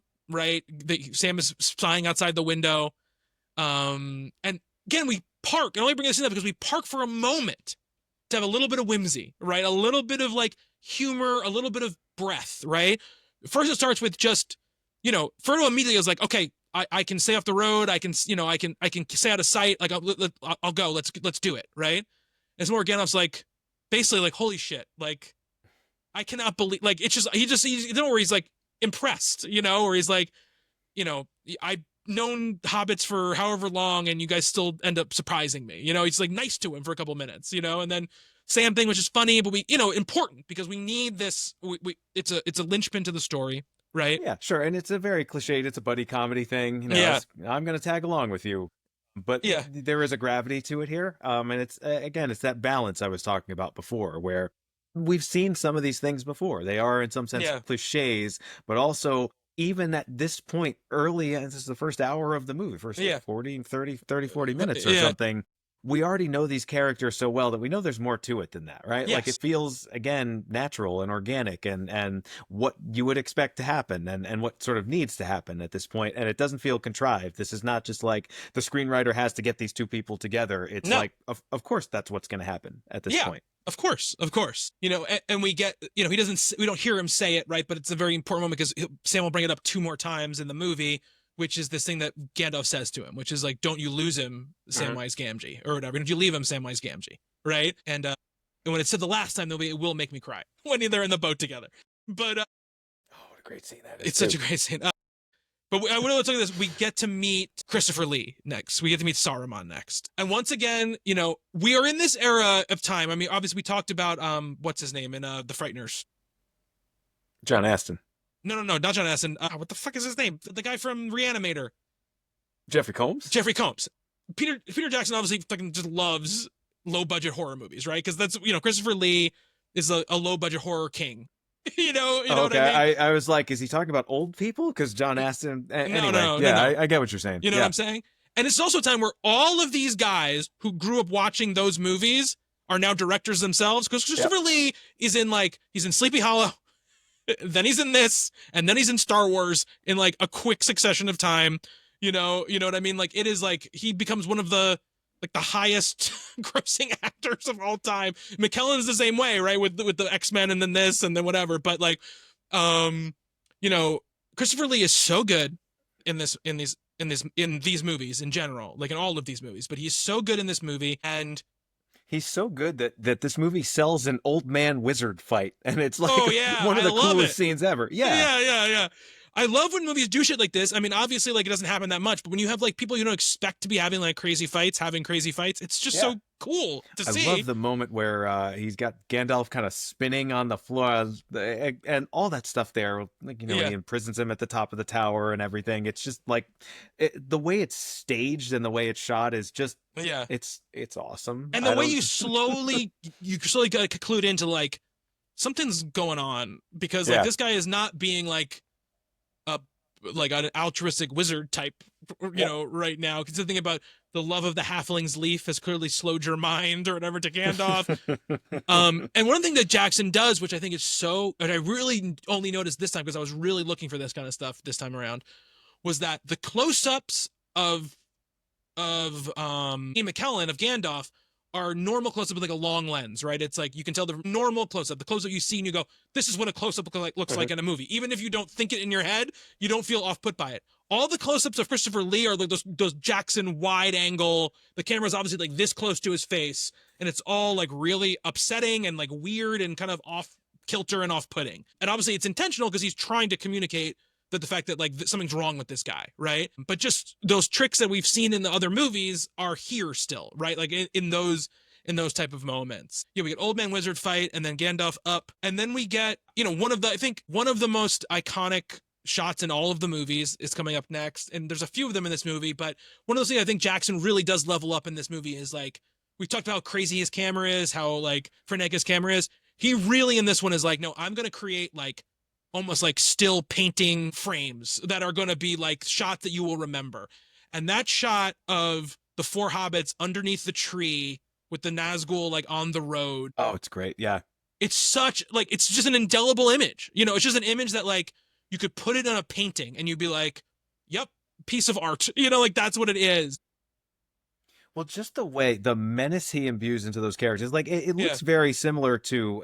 It's a while since we've talked about the Frighteners. We're kind of taking a break between episodes. Yeah. But what's the villain in that movie? The like Grim Reaper looking. The Green Bird. Oh, God, the killer. I can't remember his last name now.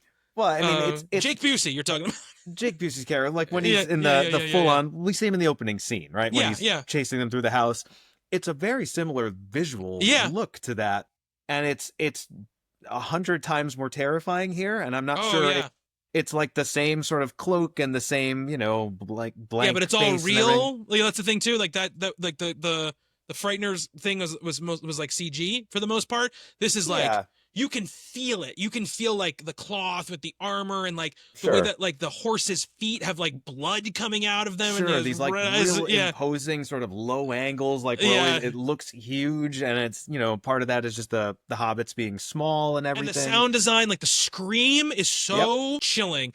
It's like it's Fran Walsh. It's like they took her scream and they like adapted it into this Nazgul scream, that's fun. I didn't know that. Which is a great little tidbit, But the sound design is so great, and also just like the way it's shot, like that stretch shot that they do when he's looking down the road to like that again, just something where like the way the tree comes over the road. It's just like is this is real? Like like I don't understand how this is like a real thing, but you look at the behind the scenes stuff and it's just real. It just was there, and the way that push happens, and then you just feel it because you've also seen them like coming into the Shire, and it's you can tell everyone is very scared of them, right? And so you just get this like nature to it, and the way like the bugs all start running away from it, like what crazy, I mean, there are moments in this that are as scary as any horror movie I've ever seen, right? And Jackson hasn't really done scary horror movies. He's done horror comedies. He's done kind of like over-the-top sort of gross-out stuff. But like just the menace of these characters, and later on, as we talked about it, the orcs as well. But it's just like, I mean, it's all of these different elements, right? It's the sound, it's the production design, it's the costume, it's the way they're shot, it's the way these things are choreographed, right? Where they are in the shot. We're not just cutting shot, reverse shot, but like we're seeing them together. It's really creepy, and I'm not generally creeped out by movies. And this is a PG-13 fantasy movie. This is not a horror flick, but like I'm kind of like recoiling the entire time. And I've seen it before. I've seen it a bunch of times before. And it's like, this shit's terrifying. It is very scary. And also, you have great performances happening as well. So they're communicating how scary it is. as well. And then when they run, this is a bugaboo of mine with modern filmmaking, so I'm gonna bring it up here. They're running through the woods. It's at night, right? We're in the dead of night. They're running through the woods. Yet there is contrast between the people who are running through the woods and the woods, the night sky. There is ambiance. There is atmosphere. You can tell the background and the people aren't merging into one weird gray blob. There is just so much on next level filmmaking happening in this movie. Even when the colors are rich and beautiful, like even when it's a serious scene, rich, beautiful colors, right? Everything has everything feels like it's been blocked out and thought out properly, right? It never feels like the hobbits are being chased and the person that's chasing them is like not running their fastest to try to catch them because they just wanted the scene to get done. You know what I mean? Like, there is just such artistry going on here, and it's just a little moment, but it's just one of those things where I feel like, there's been this move, especially with digital photography, to like, well, we don't have to light it as much because you can see more stuff. And it's like, yeah, but this is what the night's supposed to look like in a movie. Like, it's not supposed to look like just no contrast darkness. You know what I mean? Yeah. Like, so like, it just looks great. It's expressionistic darkness. It's exactly. German expressionism. It's early Mario Bava kind of stuff. It's like Jackson does, I think, have that background in horror, and like this feels, it's super gothic. It's like got that kind of mythical horror thing about it rather than this modern horror thing. Yeah, absolutely. Which he's also pretty good at. Yes, 100%. Then we go in these things where it's just a little moment where it's like Jackson or Walsh or Boyens, or all three of them, kind of just being like, we want to kind of get across that the Nazgul don't like the water, but we're not going to like have anybody ever say it. No one's ever, but there's a reason why the horse doesn't jump towards the ferry. You know what I mean? Because like, they don't like the water, dude. And like, you see that later, right, with Arwen, right, in that other scene, but it's like, this, people have said to me, I remember even back then, like, why didn't it just jump onto the ferry? And I was like, or go after him in the water. I'm like, well, they don't really like the water because stuff, and it's like they don't care that you don't know that. There's like, that's the way they are, so that's the way it is. Like, you just deal with it. Let me tell you about these demon horses. Yeah, exactly. They don't like the water at all. They just don't like it. So then we move into like first like human hobbits in a human world, and Jackson now is really doing a little bit of his like old school like cameras kind of swaying and moving, and it's low angled, and the lenses are real wide because we're really trying to unsettle you. Like, this is not, the hobbits are in a place where they don't belong, and they're kind of above their station. They don't know what they're doing, right? Love this set as well. Like, the prancing pony like set, and the way, I just say, dude, the way that the camera pans up that wall of Bree and reveals Bree, like only a little bit of that is real unless it is digitally extended, but it's like, and we spend so little time so here. little time. Like you feel like you've lived in this location. We barely see it in this movie, and it's like quintessential fantasy stuff, right? Like, we're going to a tavern, we're running into, we're getting a quest here. It's all, this is like the ultimate D&D game or something like that. Absolutely. Yeah. You meet the stranger in the bar that will lead you, will help you on the rest of your quest, kind of thing. But, I've seen the scene in so many other films and so many other places, and it never feels as organic and real and like this is an actual bar that people go to and, share stories of their adventures together. Like, it's a cliche, but it's done in a way that makes it feel kind of new again, I guess.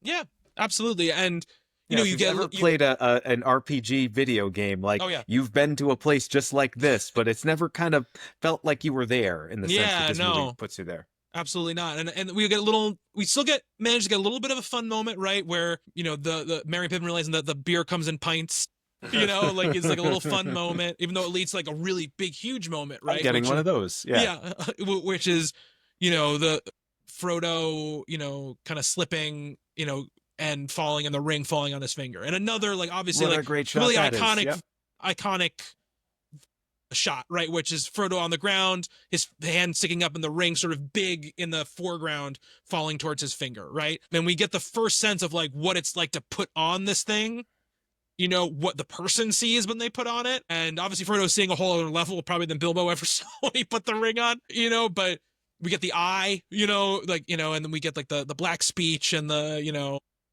very deep voiced "I see you" thing, and then we get our Strider. I should say we do get he gets such a visual introduction when the barman's talking about him, You know, he's one of them rangers or whatever, and you see him just the pipe and just his eyes light up Yep. under his hood or whatever. And then we get our Strider time, our Vigo time, and Vigo is so good in these movies. Like it feels like rote to say it, right? But like he, I don't think anyone quite could have played it this way. He just has such like a soul to the way he plays it. I don't know what it is. I don't know if it's just him as a person bringing onto the screen or whatever, but there's just such like a soul and like you can feel how old he is, you know, even though even though he's just like a normal, like probably 35-year-old guy at this point, or however old he is at this point when he's making this movie. Like prematurely grizzled, yes. I guess is a way of describing him. I think it's also important, like having Viggo Mortensen here and it not being a Tom Cruise, a Brad Pitt, a Harrison Ford. You know what I mean? I mean, we've seen him before. It's not like he's just this unknown actor that came out of nowhere, but we don't know him well enough where like we're talking about David Bowie and how he would have overshadowed the character of Gandalf. Viggo Mortensen is a perfect choice because he doesn't do that, right? No. It's a perfect casting choice, and he's exactly what this character needs to be. I mean, it's hard now, right? Like you see him in other stuff, and it's like that's Aragorn. Like you can't really escape it. But yeah, I'm sure he doesn't mind. His kids, he signed on to this because I think it was his son that really loved those books. So he did a cool thing for his kid, and then became, as you said, an expert in it himself. But like. It's a great choice because he's got all the qualities of a classic Hollywood action hero without any of the baggage of the ones that we know and the ones that we're familiar with. So he works perfectly. Yeah. And then it's like, because like a lot of the, like him and Elijah Wood both were like, and after this, we're just going to do weird shit for the most part. Like we're just going to do weird stuff from now on. Hang out with Cronenberg and. Yeah. And any other weird director that Elijah Wood works with, he's like, I don't know. I'll just do whatever. Maniac remake, sign me up. Yeah. By the way, though, that Toxic Avenger remake looks great. Have you seen the trailer? The one with Dinklage? Yeah. I think I'm glad they're releasing it. They were gonna not release that. I know. It was kind of in not development hell, but like for some reason it was finished and nobody wanted to touch it. And I was like, how bad is that movie? But it sounds like it was perfectly fine, and they just didn't have a distribution plan for it. Yeah, and we get out by the time this episode drops. Everyone's seen that movie, but hope everyone. It's good. But and we get this great little moment, right? Again, a little character moments we get. Strider takes him and like we reveal like he's not bad. He's like basically like I know what's up, and like you should be more careful. And the hobbits, busting in, just like fists, basically being like, we'll fight this guy because we care so much about this person, And we get the rope-a-dope with the Nazgul and the. Man, when they're stabbing down that's a great horror moment too. And the music, that like the quiet, you get that great shot too. It's just a little moment, but like, they knock over the wall, basically. They kill that wall, the guy guarding the wall. And then I love when they're running in the bar and like you see the barman behind the bar, like looking terrified. You just see like their swords like moving past. Great shot. Well, even the moment with the gate when they crash through it, like that's a cartoon. That's some Roadrunner shit right there. But like the way it's done here, it is terrifying. Like we sort of feel that bone crunching, like what that's supposed to be. And it's otherwise so silly and out of context. It's like, oh, they just knocked down the door and crushed the guy. But like in the moment, because we kind of feel the rain and the muck and the lightning and everything, it's like, it's that sort of iconic gothic sort of mythical horror stuff that he's doing. Absolutely. And what I love too about this next little section, kind of when they're getting right before they get to the the watchtower where Frodo gets stabbed. What a great set that is. We get Weathertop is what it's called. We get journeying time, right? And we get this idea that like this is not an easy journey, right? Get them kind of going through that like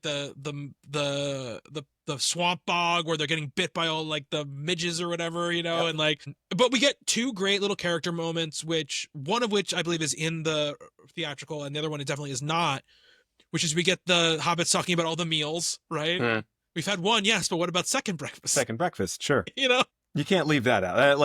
You can't cut that from your movie. 11Ds, afternoon tea, whatever. And then we get that moment, which I think is so beautiful and so wonderful. And it's like, I understand why you cut out of a theatrical version, but you get the Aragorn singing while they're sleeping. And it's like, songs and stuff are so important to the Tolkien stuff. It's such a key aspect of that, of his sort of like, I'm creating like a mythology for England sort of thing where it's like, these songs that were passed down. Like it's the only way the information was passed down, and like he's singing the songs in such a sad way, you know, and it's like it just so captures what those stories are really about in so many ways. It's just so great that it's in this. You know, I remember seeing this extended edition for the first time and being like, oh my God, like they put like, you know, this scene is so good. And it's always been stuck. It always stuck to my head, you know, like that. And I don't remember that not being there the first time I saw this movie. No, it feels important. Yeah, feels it's vital. very important. You know, we get that's really the first, and it's only in this version, as you're saying, but that's when we get a sense of the Aragorn Arwen stuff. Yes, that's the first little seed of it. Yes, really important, and is absolutely, you know, kind of even in this movie plays out in some pretty interesting ways. I mean, one of the biggest things he puts back into these extended editions is there's a bunch of song stuff he puts back in, like that scene in the bar in the Shire where Merry and Pippin are singing. They're doing like that dance on the table or whatever before, you know, Frodo goes and Gandalf comes back. Like that scene is not in the, you know, that portion of the scene is not in the original, is not in the theatrical version of the movie either. You know, but this importance of like songs and stuff, the culture is a very big part, you know, of these stories. You know, we check a little back in with Gandalf here. We get to see more of that orc makeup, you know, and this idea how he's working with Sauron, you know, but we only kind of stop by there quickly. And then we're at the, you know,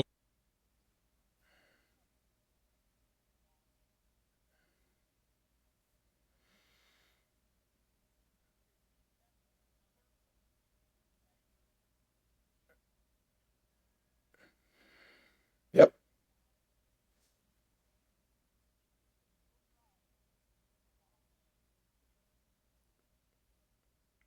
This camera movement, I know we've already talked about, we have so much other stuff to talk about, but like this literal descent into hell, right? From the top of the tower, the sky, down into this like pit of evil, you know, that is like, you can see like around corners. It's not like it doesn't go straight down. There's like all these little tributaries of it, right? And then we get the close-ups of them like forging the weapons and all these things. And it's like, it really sets you up to like fear these things, you know, like when they talk about like all this looming evil in this movie, like we've seen enough of it to know that like it's not just, you know, because so much of this, as we've said, is about legend and mythology and going out into the world and encountering these things. Well, we've gotten just enough glimpses of them, and it's shot in such a way that like, you know, we do feel that when they start chasing after it, and it's not long after this, when they become kind of the focus of the story, it's like, yeah, we should be afraid of them, right? Like this is an insurmountable thing. Like they feel no pain, they want nothing but then to kill. And this is when the Uruk-hai is like born out of the freaking pit thing, and he breaks the orc's neck. Gross. I mean, again, this is a PG-13 movie. This is like some body horror, you know, almost a little Cronenbergian, and like it's like emerging out of the muck, like it is primordial and gruesome, and that's what this needs to be, right? Like I think one of the problems with fantasy, like Dragonheart you mentioned before, right, is everything feels very kind of, you know, they feel like toys. Everything feels like a you know, like or a comic booky, I guess. Like it doesn't feel it feels like it so often feels like we took these things and placed them here and then turned the cameras on, right? Not that these things were here and we brought the cameras in, you know what I mean? Right. Like seeing this thing burst out of the muck is like a very sort of, you know, it's visceral and it's gruesome, and it makes it feel that much more real. Yeah, and it's, you know, it gives you this clear line, right, between what the good guys do and how they operate and how the bad guys operate as well. Just in a very primal, you know, like dark versus light sort of, you know, from the beginning of time storytelling aspect as well. You know, it gives you both those things. What's great about the orcs also is that they are just human enough. Yeah. You know what I mean? Like they're scary because they look a little bit like us. You know, it looks like talk. They talk too. They talk. They have this kind of corpse-like appearance, but they're also jacked, and like something about the design really works, I think, as well. Where they're not just like lizard men fantasy creatures, but like, you know, they do. You know, what's the story? They were elves that were corrupted or something, and elves look very much like humans, and they look like that, right? Like they're just human enough where you can kind of get a sense of why they're scary. Although I also love the cave troll, which we haven't gotten to yet, which is much more of a fantasy creature. But great design as well. Absolutely. We get the Weathertop scene, which we talked about, which is, again, every scene, all these scenes are great. Seeing to see the wraiths, like, I in feel their that real stab form. wound more than I've ever felt. It's like, that and the shower scene in Psycho are the movie stabbings that are hardest to watch, I think, because you just feel that thing go in. Yeah. Also, very important scene because it shows you, like, these, like, 9, like, immortal power beings, Aragorn can beat them. Like, you get that sense too, which is like, okay, you're starting to get, like, the power level sense as well, right? Like, Aragorn is, like, beautifully choreographed swordplay here too, where he's working his way up the staircase. Yep. I mean, we've seen so many things like that, like movies, from back in the day, right? Like Daring Do and Swordplay and Errol Flynn and all that stuff. But like, it's just done so well here. Like everything, the choreography of it, the way the swords look, the sort of weight that everything has, like it just hits so much harder in this movie. Yeah. And you get a little, and he's good about doing his little moments too, like that moment where, like, you see Aragorn sort of realize that the last one is behind him, and he throws the torch into his head, and he runs off. We get Arwen next, right? We get our first kind of look, really, really up close look at the elves. We get that little scene earlier where you see the elves passing on the road, which also isn't in the theatrical version either. Yeah, I knew that was an addition, which is a beautiful little moment, where you get a little more of the Sam, like, his, like, kind of, like, weird obsession with the elves. Like, he has, like, it's kind of like a kid childhood, like, the elves, but Arwen showing up and, this kind of way they sort of, like, make her look more ethereal. They'll do this across the board with the elves a lot of the time. That's a lovely thing too. It's another thing that's kind of in the background of all these movies. This idea of the elves, they're like ascending to like and I haven't read the book, so I'm just kind of basing this just on what I've seen in the movies, but like they are leaving the world, right? They're ascending to heaven or something like that. Basically that's what they're doing, whatever the equivalent of that is. And just the thought that like these magical beings are not going to be around anymore and they're going to just leave what's there. And it's kind of mentioned, and it's not even really in the theatrical version. Like this aspect, they it's brought up. We sort of get that sense, but just that's like a really big idea philosophically. Huge and just big sort of, idea. Yeah, absolutely. That is just kind of there. And it's another thing that you have to kind of add into all the other stuff that's going on here. And I love that. Yeah, absolutely. This idea that like this, like it really feels kind of biblical. Yeah. This race has kind of protected the world for millennia, right, is done. Like they're just done. Like they're leaving.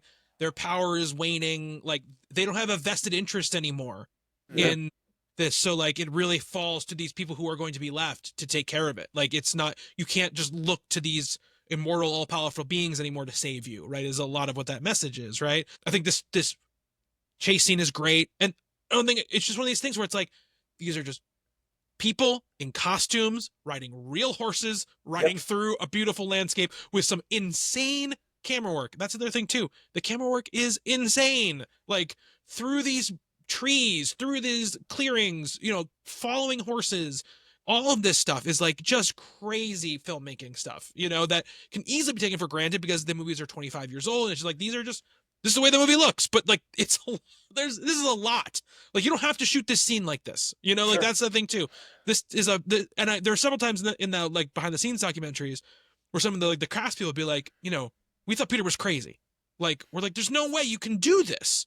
You can't do that shot where Gandalf is riding up to, Isengard for the first time down that path and the camera's over the top and you see the tower come into view, right? While he's riding, it's a real guy riding a horse and you're marrying this real path to this miniature. Like, it doesn't work like that. You can't do that, And what they a cool did it. shot. We skipped right over that one. Yeah, well, we could spend. I know. We could spend 25 hours talking about this movie for sure.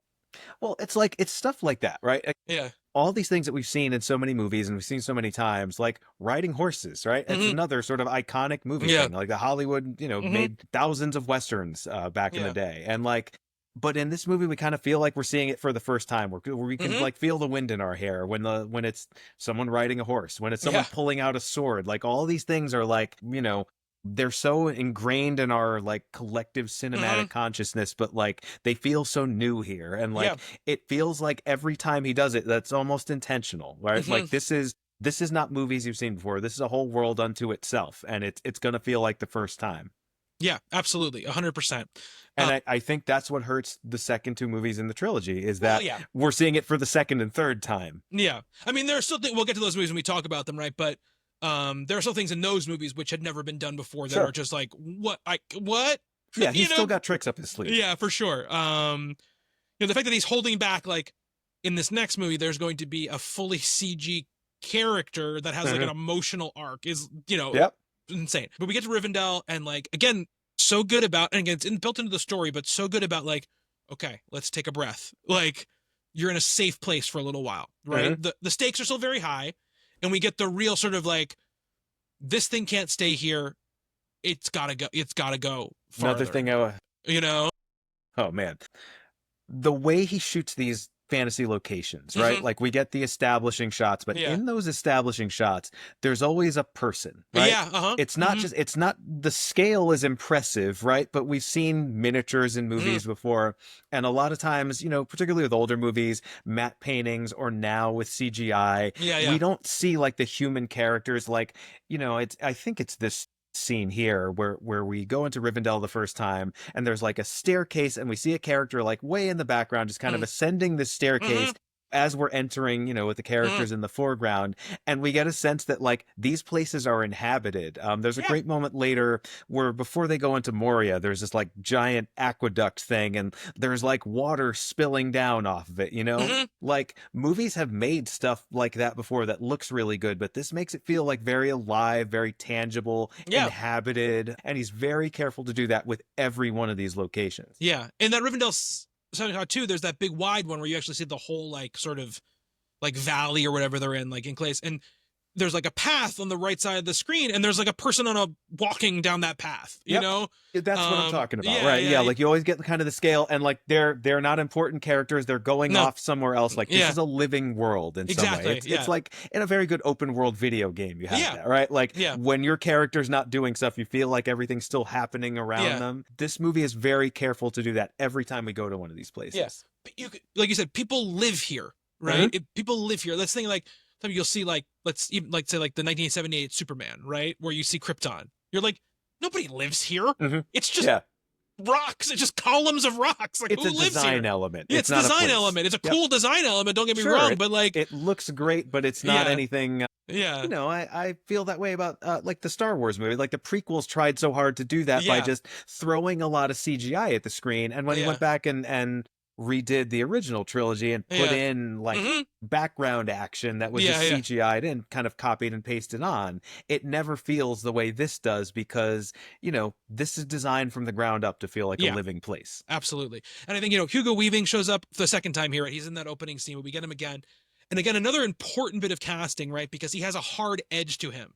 So it lets you know that these elves are not like ethereal, like, oh, we're all just kind and like calm beings who love you, right? Like this is like a person who doesn't really suffer fools. Like he doesn't, like, you know, and he's a badass. He's a badass, right? And, you know, also important, like these aren't like, we aren't like little elves with little ears who like are little guys who do like are like cute, you know. This is like a badass warrior dude who like has a lot of power and a lot of gravitas, right? You know, Rivendell, again, another great music track like that, like ethereal, beautiful music is there.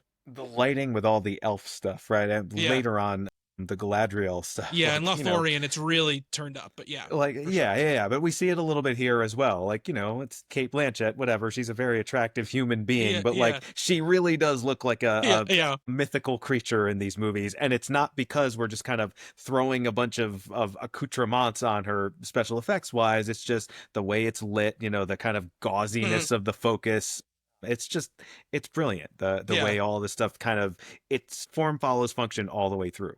And we are now, I think, like an hour and 15 minutes into the movie, and we are finally going to meet the rest of our cast, right? The rest of our cast is going to show up now. So we have this big Council of Elrond scene. You know, we get Bo Ramirez. We talked about Sean Bean earlier. We've got Orlando Bloom showing as Legolas, John Rhys Davies as Gimli, right? They're all showing up here. And, you know, this scene, obviously legendary scene at this point, fantastic scene. We get everybody's point of view, right? Everybody, we learn about their characters. We learn about the sort of friction between everybody and in whatever points they may have.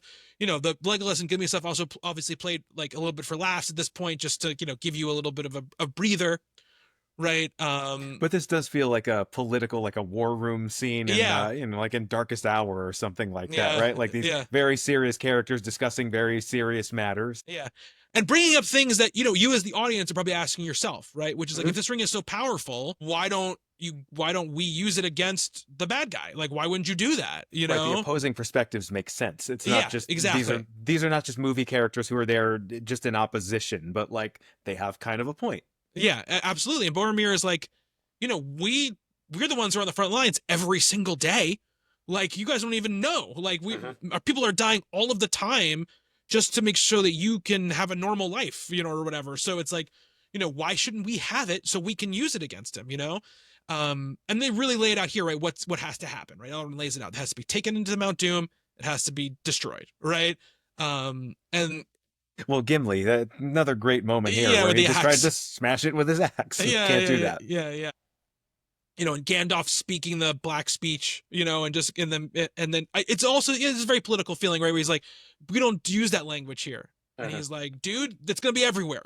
Okay, we don't do something about this. You know, I like that moment, and then like, you know, it all builds, it builds, it builds, and the moment where Frodo says, "I will take it," right, and you know, Gandalf has that face. I do get really emotional. I get like teared up when it Sure. happens, Yeah.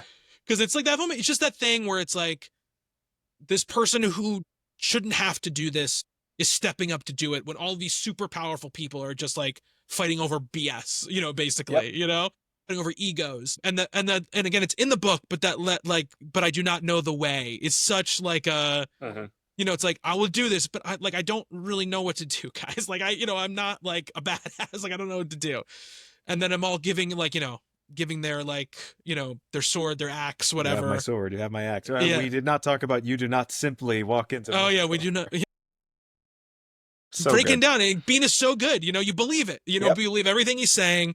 You know, Yeah, and it's too bad. Like this movie has been memed to death. You were talking yeah, about that a little bit earlier, how yeah, we've all seen this so many. I mean, it's become beloved, mm, for good reason.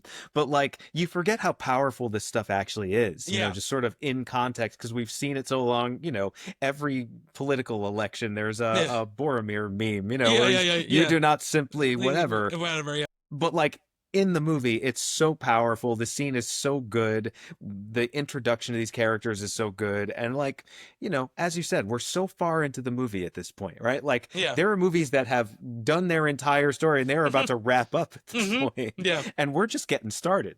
And literally we are just getting started. Like there's a whole movie and a half to go, yeah, even in just this first part of the trilogy. It's yeah, incredible. yeah. And we get all the hobbits coming as well. You know, again, little emotional moments, but tinged with humor. You know, we get the great like, Pippin. You need people of intelligence on this vision quest thing or whatever.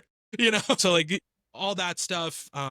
And this is the start of a thing that we don't see too much of in this trilogy, but it's the fellowship all together, All as I was standing saying together. Yeah, before. yeah, Just that shot of all of them, like that, yeah. you kind of like internalize that for the rest of the trilogy. And we get the title of the movie. Hugo Weaving gets to deliver the title of the movie. You Mhm. know, he gets to say the Fellowship of the Ring, and then we get this great scene with Bilbo and Frodo, where Bilbo's kind of giving him his like his mithril shirt, his Yeah, sword, Sting. Sting, and then this, the scene where he sees the ring and he has that moment where his face gets all weird or whatever, which is in the book, which was one of those moments when I'm watching the movie, I'm like, how are they gonna do this? Like it happens, but it's after that, right? It's that like when he's crying and he's like, I'm so sorry, my dear Yeah. boy. It's like, it's so affecting. And it's like, this is just what good acting does. You know what I mean? Like, Home is so good in that scene, and you buy it so much as this old man who's just like regrets so many things and he just can't do anything about it anymore. You know, he's too old to do anything about it. Just really great. One of the greatest genre film actors of all Mm-hmm. time. Like Yep. even just this and Alien, like done. Yeah, absolutely. 100%. Yeah. And then we get, the first time we hear the Fellowship theme, right? The dun, dun, dun, dun, dun, dun. I think one of the most iconic themes in movie history at this point, right? Is it? I mean, I guess it is. I feel like it should be even more If you than do that, Like, people know what you're talking about. You know what I Sure. mean? Like, I feel like, and I think that's the mark for me. And again, we get more journeying, right? We get more of them walking places, Oh, doing God, these things. shots. Yes, Just them walking like helicopter walking on a shots. mountain. Yep. Yeah. We're just these sweeping vistas, and Uh-huh. again, it's all real. It's just New Yeah. Zealand just kind of looks like that. Yep. And they're just walking on these, it's like 4 different shots of them in totally different like biomes every single time. Yeah, You it looks know, like it's 4 different seasons. Like, yeah. it's amazing. It is amazing. We get that really cute scene, like I said, about them fighting with the hobbits. You know, Boromir fighting with the hobbits and their cute little moments, and them tackling him, and then tackling Aragorn. You know, and you get like this, like these people like each other. They have affection for each other, right? And Boromir was a little hesitant to go on the journey, but he's not like, I don't want to be here. Like, Yeah. I think you're wrong. I think you're out every moment. You know what I mean? And I like that a lot. Yeah, like the sense of like goodness and duty in this Yeah. movie is so strong. Like, Yeah. they do. Like, we are in this together. The camaraderie, the fellowship again. Yeah. Yeah. It's all even here, even when they're just Mm. getting started, we get a real sense of that. Yeah. And then we also, the birds, whatever. The birds, Crab Eye from spies. Dunlin. Yeah, that bit. Where we get the sense that they're always being watched. There is always something kind of right on their heels, and there's the all-seeing eye is always there. Yeah. So this idea that they have to be stealthy. I like the idea that like they can't. It's really important that the enemy doesn't know right, and there's exactly what they're multiple doing. ways that they can go, but like every one of them is fraught with like all of this, potential peril. Yeah, yeah. Like there's no easy way to do this, and we get a very good. Obviously, it's a movie. There'd be no movie if they could just walk to Mount Doom. Yeah, yeah. Which they do. It just takes a really long time. It takes a really long time. But like we get a real sense of how everything's sort of weighted against them. It feels absolutely. impossible as it should. And again, setting up seeming like Gimli being like, we're taking the long way around here. Like, why don't we just go through one of my bros' place, And Gandalf saying, Gimli, I would not go there unless I literally had no other choice. Is like, when you hear Gandalf say something like that, you're like, okay, there's something bad. Yeah. Like, we shouldn't go there. We should not go to The first time Moria, I guys. saw this, it's my favorite sequence in the movie because I think, as you said, it's one of the greatest action sequences of all time. Yeah. But just the the dwarves dug too deeply and found something in the shadows. I was like, I can't wait to see that thing. And like seeing it now as a much older person, having seen it so many times before, I know exactly what they're going to find. Was like, I can't wait to see it. Yeah. But like you said, from the moment they decide to go, then when they get in, first of all, I love that Gandalf doesn't know how to get in, and he's just fucking riffing. He's just like, he's saying stuff, and then he tries to push the door, and he like, hits the door. I love that, and I love that they keep like the dotty old man aspect of him in the because the character that exists in the book, obviously, in the movie. They could have easily made him like, I'm the all-wise wizard who knows everything you're supposed to do at all times. Or they could have made him goofy. Yeah, or goofy. But there's this like great mix of like, yeah, like he knows what he's doing, but like just like every person who's been alive for a long time, they forget shit sometimes. Like Gandalf's done a lot of stuff, He doesn't know how to do it. We get an incredible, like one of the least important scenes in the movie, but I absolutely love it. This creature that comes out of the pond there. It's amazing. Yeah. It's like as good as anything in any sort of creature feature. Exactly. And I just love They're that, like hacking its limbs off. I mean, it's amazing. Yeah. It's like a Jurassic Park scene. That's has very little bearing on anything else. It's like, this is just the thing that's outside the door, and all they have to do is go in, basically. Yeah. But I love it because it's like, well, it means they can't get out, right? And right. I like that. I love a scene where like the heroes are forced to do something like that. Like they choose to not to stay in there because they know it's the wrong thing to do. Like they know as soon as they see those bodies, we shouldn't be in here. Like they're making the right decision, right, to leave, and then they're forced to go down this road. But I love that Frodo figures out the riddle. He figures out the answer, and the way Gandalf, he says "Mello" or whatever, and the door opens. My best friend and I say that to this day all of the time. Like it's just one of those things, like it's like stuck in your head that we just say all the time. Nerd. Yeah, it's a big nerd thing. So actually, speak friend, and he just has to say it in the Elvish tongue. He say it in Elvish, yeah. How does he not figure that out, Gandalf? I don't know. It's the thing. It's one of those things. I just like that. I like that he's like, I don't know. He's overthinking it. He's overthink how to get into it. Like I thought I missed something. He's like, I know I've seen this before, but no. It? No, that's it. And I love like, again, these little quotes that in the way it's not even the words. It's more the way the actors deliver them. But when John Rhys Davies says, and they call it a mine. Mine or whatever. Love that line. But then we get Sean Bean's line, which is so good, where he's like, this is no mine, it's a tomb or whatever. And you're like, oh shit. Like something, all these dead bodies.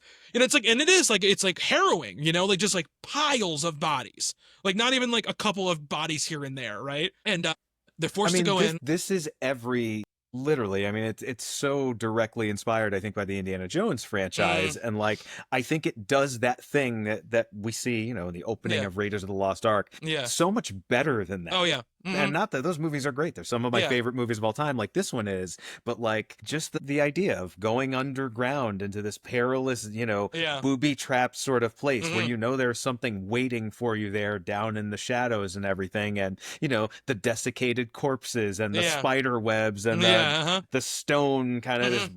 jagged stone everywhere. You've never really seen that realized to the extent that it feels like The Descent for a while. Yeah, absolutely. And I love the Gandalf. I just love the filming is like Gandalf having that, and he puts like that stone in his staff, and he like Mhm. lights it up. It's just, and giving that little bit of light is just like it's just like a great visual, motif to be going through. And what's brilliant about the scene too is we get a little bit of them just kind of going into this Hmm. location. Like they don't get attacked right away. Yeah, no, We do not have a for a very very long time. They're clear in there sense for that a they're while. about to. Yeah, yeah, Yeah. yeah. But like, they're advancing the story. Hmm. There's like some back and forth dialogue about what happened there, Hmm. and kind of where they're going and all that stuff. And it's just building dread. It's building anticipation. What is Hmm. down in the shadows? And we always have a sense of that, but also, they are progressing forward on this sort of linear quest with her. I love stuff like that. Yeah, absolutely. And I think like, but they still, and what I love about this, again, we talked about it earlier, about the moments, we still get time for two things. There's still, even all this darkness, there's still time for wonder, right? Mhm. Like the mithril they see down that cavern when they get to like the dwarf city, right? And all those giant columns and the Oh, the like, hall. What a and visual, what a great set that is. It's and like a Sam says like, and surrealist that's an painting. eye opener. That's a real eye opener. It's just like these time these people like they're going through all this stuff and they've seen a lot of stuff already, and it's still like, whoa, like this world is impressive, and like they're impressed by it, and like it cuts through the like the dread that they have, this like wonder of what has been created and what's going on.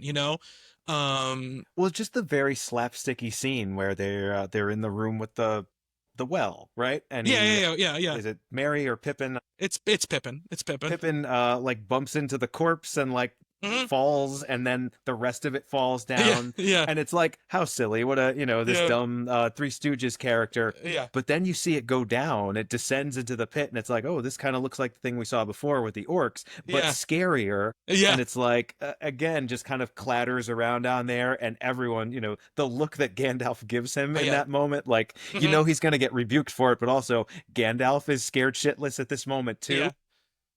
Just another sort of great moment of anticipation.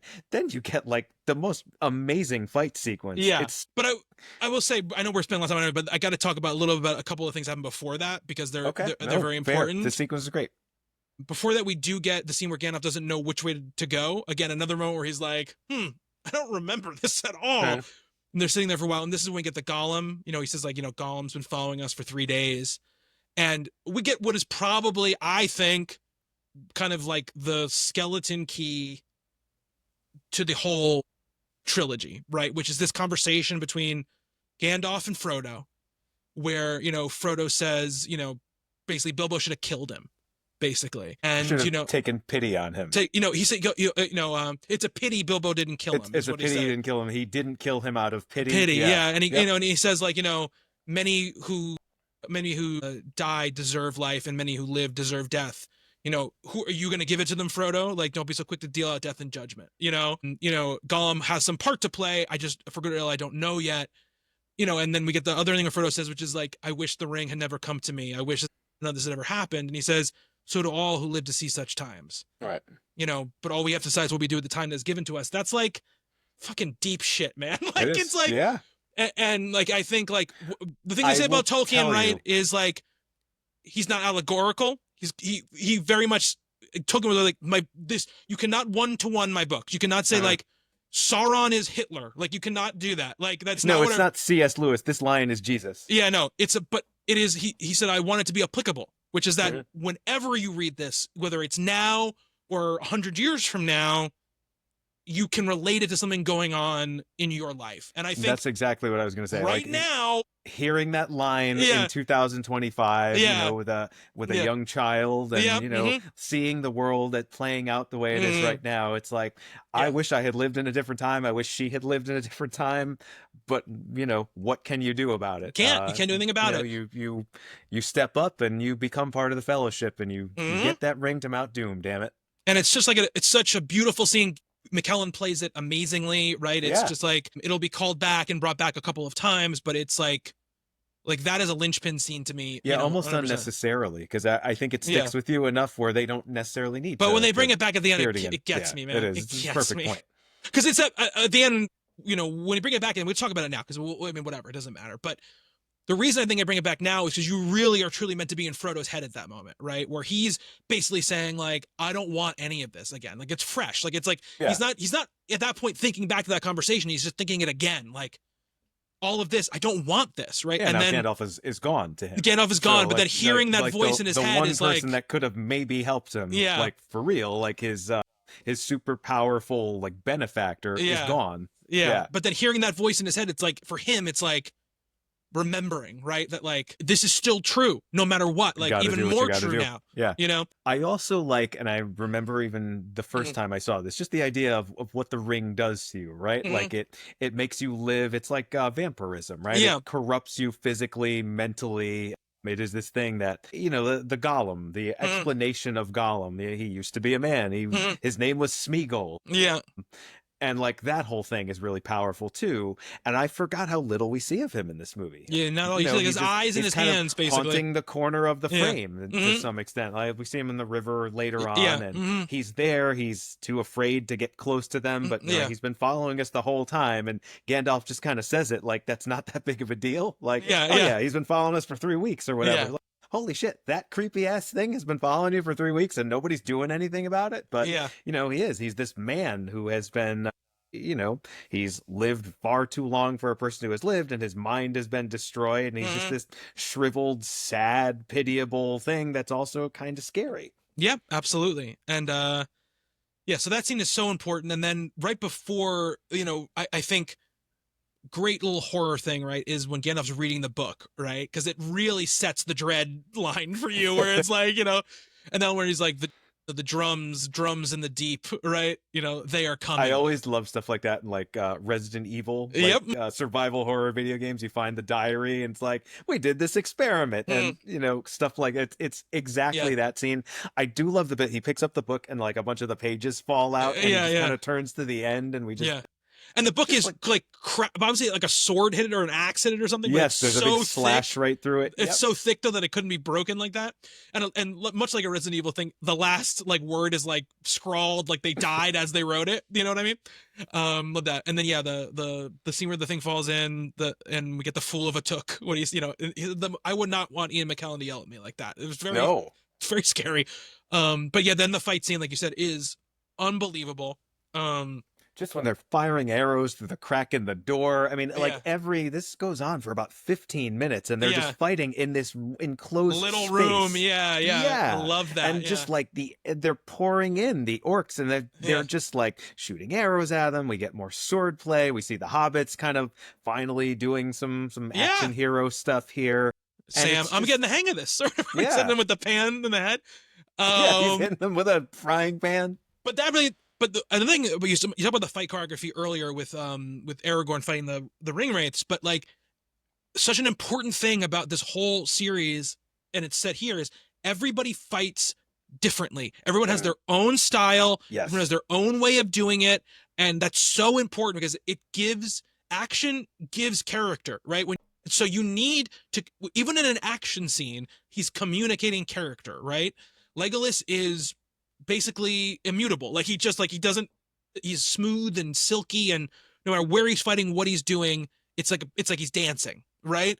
Gimli is just like He's brute force. pure Yeah. brute force, He's you got know? the short guy Napoleon complex. I Yeah. have it too. Yeah, I sympathize a lot with Gimli. I think I don't know if he's my favorite character, but he's the one that's most like me in But some he stands on sense. top of that tomb and he's like, there's one dwarf in Moria who still draws blood. You know, he's like wants them to come in. You know what I mean? Yeah. I Oh, I love love that. that bit. He's so And good. like even Yeah. Boromir and Aragorn fight differently, even though they're both men, you know, and I think Yep. that's like so Yeah, they kind of important. look similar, but they have, they are doing different things in this. Like everyone has a role. That's the fellowship, right? Everyone has a Yeah. role to play. Everyone is there for a reason, and these scenes really sort of bring that out. And then we get the cave troll, which is just like Yeah. again this amazing. It's every creature feature you've ever wanted. It's every big bad thing you've ever seen in a movie kind of wrapped into one. Yeah. The stuff with the chains where they're like Uh-huh. yanking on the chain, pulling its head back, and then I Mm-hmm. think it's Legolas like runs up the chain at one Uh-huh. point, Yeah. jumps Yeah. on its back. I mean, Yeah. it's all like such, it's like silent comedy stuff, Yeah. but also, those movies are action movies. Buster Keaton and all Yeah, those, absolutely. they Yeah. were the first like action filmmakers, Uh-huh. and this is kind of paying homage to that, but also it is kind of a modern, badass, like gritty action scene. It's, Yeah. like Peter And the Jackson cave troll also, like, as an effect, like, obviously it looks older, right? Sure. It's not as detailed, doesn't have the things that I think really good CG nowadays could really make a character like that really look like it is just like part of that scene, right?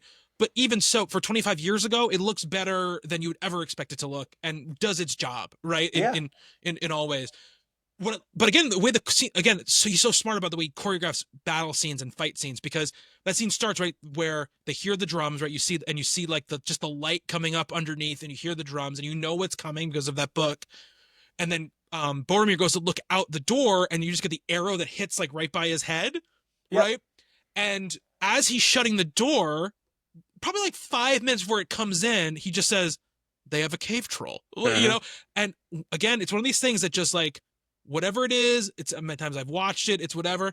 That line reading is like one of my favorite line readings in the world. I don't know what it is about it, but the way he says it, it's just like, because he's not like panicked. He's not like, oh, can you even believe it? He's just kind of like, this is annoying. It's like, oh fuck. Yep. Yo, fuck, like we got to deal with this shit now. I love that about it. Love it, love it, love it. But yeah, and then the hero, so you're waiting for this thing to come in the whole time when they're fighting the orcs, and when it finally comes in, you're like, wow, shit.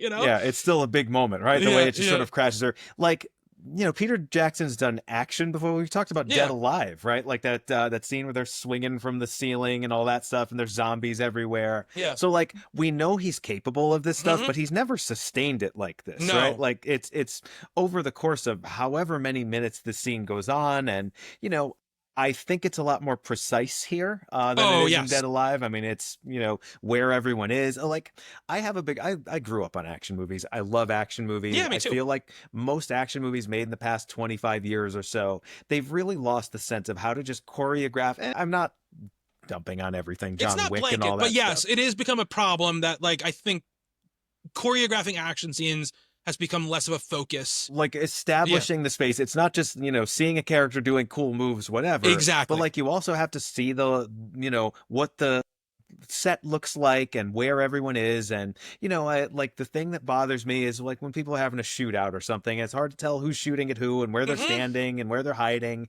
And here it's like, you're in it, right? Like you, at every moment of the scene, where each of these characters is, what they're doing in the battle. Like it's edited beautifully. Yeah. We're not cutting away just to cut away. We're not cutting away, to obscure the violence or anything like that. No. I mean, it's not graphic, but it's pretty hard hitting. It's kind of bone crunching fisticuffs, right? And a great mix of that, like sort of like really up close, like you're in the chaos, and also let's pull back and show what's happening. Yeah, absolutely. Yeah. 100%. I think you're absolutely right. I think, we'll get to see, obviously the scenes will get bigger and bigger, and we're going to talk about Helm's Deep in the next episode, but like, you're absolutely right. If this was as big as this ever got, right? Like if this was the biggest action scene in the entire trilogy, you'd be like, that's one of the greatest things I've ever seen. Yeah. You wouldn't be disappointed. No, but he does. You're right. He not. keeps upping the stakes and upping the stakes and upping. But it's one of those scale. things that I think people don't realize sometimes is why they like certain action scenes more than other action scenes, is exactly what you're talking about. It's like, I always bring up the bridge scene in Mission Impossible 3, which I think is a slept on action scene, which is, I think, one of the best spatially organized action scenes ever.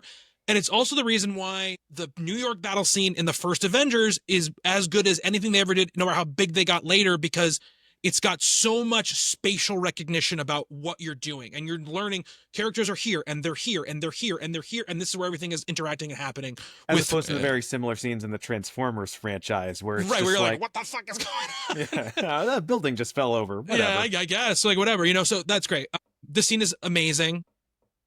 And then the run out of God, when they go back into run. the hall, Yeah. and like everything just starts pouring out of everywhere and chasing them, and them skittering like bugs down the thing is so good. It's such a good imagery. Then we get the shots from the side where they're coming in from the sides and all that, and like still this thing has such a long way to go. I love, you know, when the Balrog, when they've, you know, they get cornered, and that's a great sort of, you know, cliffhanger sort of moment. This is all, you know, silent movie serial stuff, right? Yeah.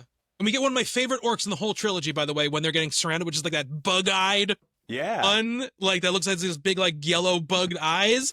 Yeah, they get surrounded, and then we get like, you know, the like that thing. Horror moment. Yeah, like what's the thing that all of them are scared of? But then there's still a couple of them that are just like hanging out like up from some like safe position up high, like these sniper positions, shooting arrows down at them. It's so good. And again, another great bean delivery where he, you know, that what new devilry is this, you know, sort of line. And this, seeing how scared Gandalf is, right? And how scared he is of what's going on and what's coming. Like, and the fact that he's like, just get out of here. Like, there's literally nothing you can do. There is nothing you can do. Like, I know you're the strongest human in the world, like to Aragorn, basically. There's a line, something like that, right? Like, this thing is beyond, this foe's beyond any of you. Beyond any of you. That's what he says. Yeah. It just has them run, right?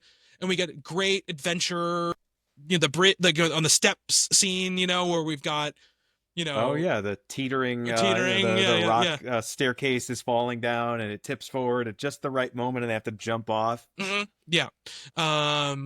we get the Fellowship team come back in for a little bit. We get a little bit of a you know, like when that happens, we get a little bit of like, oh, this is okay, we're okay thing.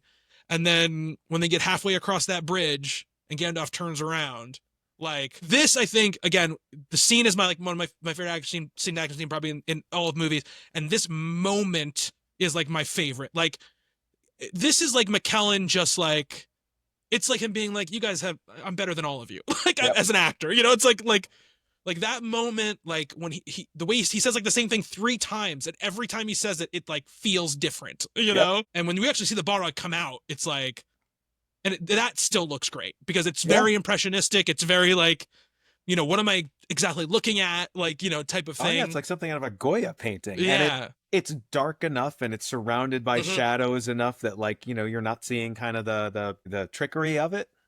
Yeah. And like and again, I'll say this again, just a modern filmmaking bugaboo. The blacks in this movie it's black. Like, like the darks are dark. It's not some weird faded gray. It's like, it's dark, you know? But I mean, obviously it's kind of one of those things where it's like, it's been seen a million times, it's been clipped a million times, it's been memed a million times, but the "you shall not pass," that last time he does it when he brings the staff down, is like, it's just like, I get chills throughout my entire body when he does it. It's a moment of badassery, and this is like a skinny old white man, you know. This is not like, you know, Ian McKellen. If you saw him on the street, you wouldn't like find him a formidable, you know, he's a great actor.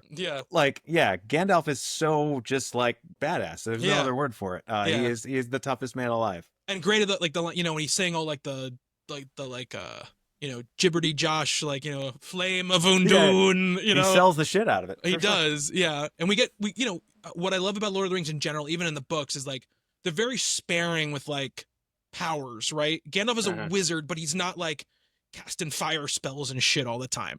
Mostly he's just fighting with a sword, you know. He's not, or, you know, for the most part. And sometimes he'll do little light tricks and stuff like that, you know.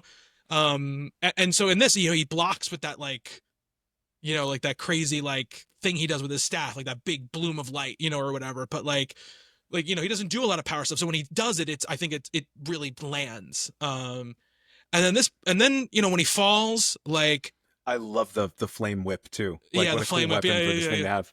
Yeah, great to have. And like the idea, like, he lets himself fall because he knows like all these orcs are coming and these people need to leave. Like, and I know if I stay here and try to get myself up, they're gonna run all the way back to this bridge, try to help me, and then someone's gonna die, is really what's going on, you know. And then when he falls, like, again, the music, just the bit when the Balrog is falling and we Yeah, see the whip kind of, and then yeah, it like in slow motion, the piece of it kind of comes back up and yeah, grabs him by the leg. It's just, you know, slow motion in an action scene is, yeah. it's so cliched, right? But Hmm. like it's used perfectly here because it's used sparingly. As Yeah. you know, we were saying about other things, like as excessive a filmmaker as Peter Jackson is, he gets restraint really well too. Hmm. Yeah.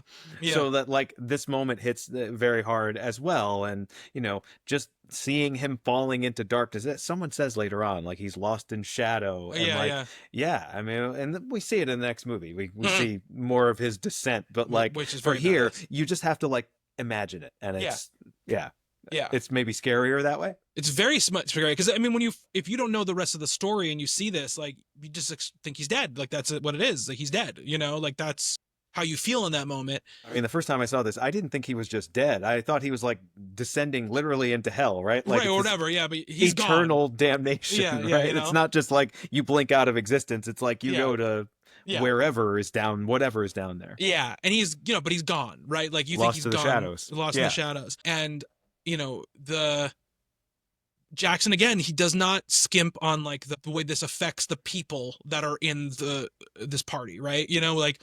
Like they all have their own way of dealing with it, but like the sadness is you feel it, you really, really feel it in those moments. And again, another one with Boromir where it's like, Aragorn's like get him up, we gotta go, and he's like, just give him a minute, like Yeah, right. Well, they emerge back into the daylight, which is yeah, great. You know, a contrast from we've been in the dark for a while here, yeah, and then they have this sad, mournful moment, and it's like, mhm, nope, can't do that. Because I remember just this time, because it's been a while since I've seen it, it's like those orcs are still there. Like yeah. they are coming. You got to keep moving. Yeah, as Aragorn said, like if we stay here at night, we're dead, basically. Yeah. So we gotta go. Like, I'm sorry. Like I kind of don't know why them being there in the daytime, they're not dead. Well, I mean, they don't really do this. They don't really. Again, this is like a book thing. They talk about a moment they talk about a little bit in the movie. Regular orcs don't really go out during the day. They only move at night. Just the Urukai. That's what Uruk-hai, makes them. yeah. They're like daywalkers. They're like daywalkers, basically. They basically crossbred like orcs and, again, what they call goblin men, which goblin men are already orcs and men sort of crossed with each other. So they kind of like merged both again. They did like a super orc basically with the Uruk-hai. So they can't. That's why it's a big deal when they say like Saruman's breeding an army that can that can move in the daylight. Gandalf says that earlier. Orcs don't go out during the day. That's why they hide in caves and then all that kind of stuff. So that's where they have to go. But that moment too, it's such a good moment from Elijah Wood where like he says like, "Come on, Frodo," and like when Elijah Wood just turns around, like that look on his face, it's not just sadness. It's like, Yeah. I'm lost. Like it's like this was the. Also, it's like you think about it, like he's known Gandalf since he was like a baby, basically. Like it's like one of these things where it's like this person who's been the constant my entire life. I'm without an anchor now. Like, what am I supposed to do? Like this whole thing was about Gandalf. Yeah, and he's just died, and I have to process that, but also, yeah, and we've seen scenes like that and other things before as well. But I guess because of the length of this movie and because that relationship is played, so we get that 25 minutes in the Shire, and we see them together in happier times. Yeah. It has more of a gravity to it. And we just saw that scene in the mines where Frodo was waning and wavering on his mission, and Gandalf brought him back, right? To like what he was supposed to be, So yeah, and now it's like, who's going to do that? Exactly. We go to Lothlorien next. Another great music, really sad, kind of this but beautiful ethereal music. Sure, another great establishing shot, right? Where we get, oh my God, so good. The city with like the people, kind of on the spires in the background. Walking up and down staircases. I mean, it's a simple thing, but it's so important to. It is really important. It is very important. Yeah. Selling this otherwise kind of, this could be a very silly. I was thinking about, and I hate that I was reminded of this, the Tiger Lily's Village in Pan. Oh, yeah, absolutely.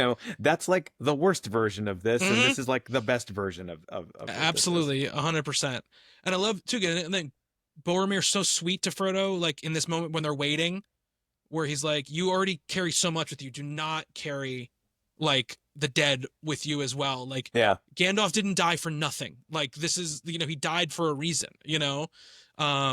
We didn't talk about the iconic shot of the ring on the chain in the snow from earlier. We didn't. You're absolutely right. Where he picks it up and God, that shot is so good. Trailer moment, yeah. Yeah, and the line that he delivers that line so well, where he says like it's odd we suffer so much like pain and strife over so little a thing. So little a thing. Yep. Yeah, it's just like it's like this what an amazing moment, and with Lothlorien stuff. You mentioned the Sam song to Gandalf where he kind of stands up and does it. What I love about it is that it's not good, it's not perfect. It's just like what Sam it's what he feels. Come up with in the moment. Yeah. It's true to what he feels, you know what I mean? And I love that about it. I love this idea, like, they don't really go into it too much in the movies at all, which is fine because I think it's more alluring, but it's like this idea of like there are different like civilization of elves, right? Like they do not behave the same way the Rivendell elves behave, right? Galadriel does not behave like Elrond, right? They're very different in the way they behave, and even the way they look and the clothes they wear is very different, and I really like that a lot. And Blanche is great, like, perfect for this. It's so funny when you think about it because like she hadn't quite hit like, she wasn't like I think Elizabeth had already come out right by this point. Like she had already been nominated for an Oscar, but she'd had a couple of years where she hadn't really done too much that was of note. Like she'd done a lot of like, she did like Bandits and like, the Shipping News and stuff like, stuff that was supposed to be, like movie Oscar hits, baity movies, and sure. that didn't really hit. And this, she's just so perfect. She is so obviously she's a gorgeous woman, obviously, but she's also just got this thing where Cate Blanchett's always had this thing where even when she was 25 or whatever, when she does this movie, which she's super young when she does this, she feels like she's 4,000 years old. She just has that thing about her. Yep. And they made her even more like they did stuff to her, obviously, to make her even more like shining and translucent. But like again, I love this sort of like thing that she has where yes, she is kind and wonderful and everything, but when she it's also a little scary for someone to be that powerful and that old and that like and all-knowing, corruptible, right? Like we see her kind of like wig out a little bit here, which is great. Yep. Yeah. One of my favorite memes out of all of Lord of the Rings though is like someone will say like, what is it like to have, what do you think about with your anxiety? And it's like her doing like things that are, things that were, and some things that have not yet come to pass or whatever. But great scene between her and, Elijah Wood. But I love that you get that Gandalf scene too, right? Earlier where very at the beginning where he's like, take it. Like, just, I can't do this. And Gandalf's like, don't give it to me. Because like, you get this idea that like, yeah, with the hobbits, it makes them invisible because they have no power, right? But like, if you've got power, like, it just makes you it can do some more shit. Powerful. Yeah, and I like that feeling. And I like the idea that she is corruptible, and we can see that. Like she's angelic and sort of godly, but also, she could be devil-like as well. Yeah. But she passes her own test, right? It's like this idea, like this was the last thing she needed to do before she went to the other side, right? Like she needed to prove to herself that like this thing that's been in her life for 5,000 years or whatever, because she's one of the original elven ring bearers, right? She was there when the ring was made. Resist it still.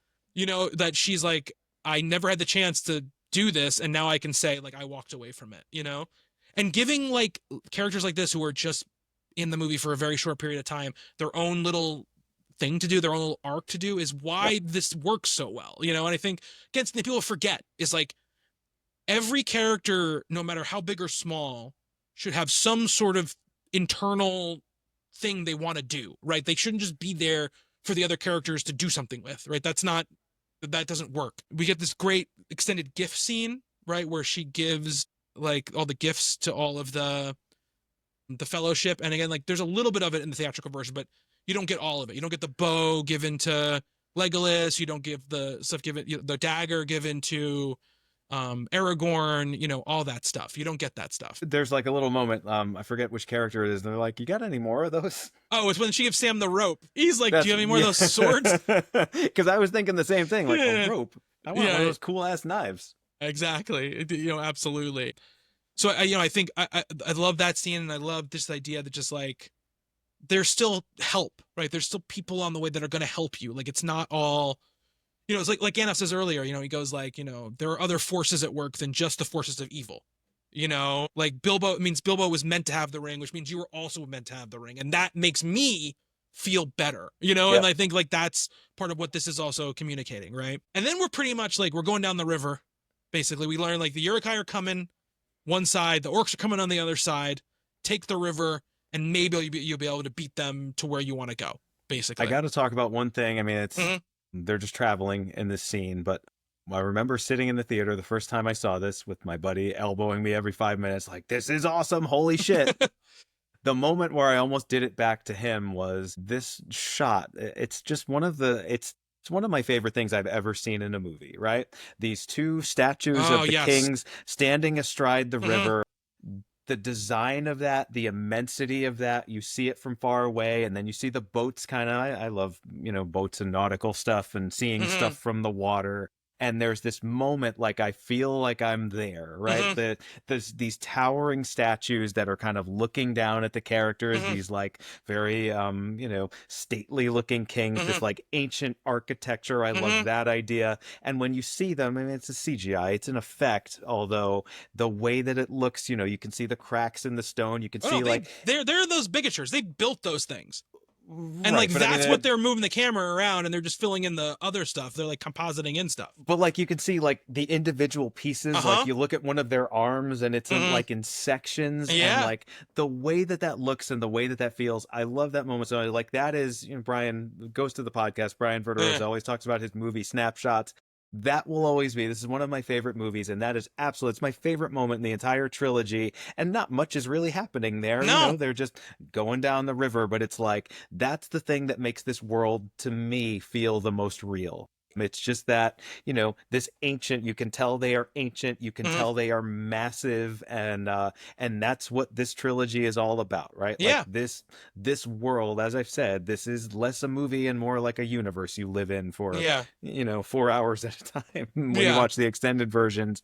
And I absolutely love it. And if it never got better than that, it would still be one of my favorite movies. And it's another one of those moments, like the Khazad, like when they're in the dwarf city, where it's like we are not excluding wonder and awe from where we are right now, right? No, We're and still that's letting it exactly, into the movie, right? that is what it is. And I remember Yeah. being in the theater, seeing that the first time, and I don't ever remember feeling awe and wonder in a movie. And I've seen so many movies Hmm. and I love so many movies, but like that moment, seeing that image, I was just completely blown away by Yeah. that, and still am. It holds Hmm. up. I did And the mention this music, before. God, it's in that main It's Rings theme, so and it's good. like so good, you know? It's I don't know when this episode's gonna drop, but it's Yeah. summertime now. I like to Yeah. be outside as much as possible.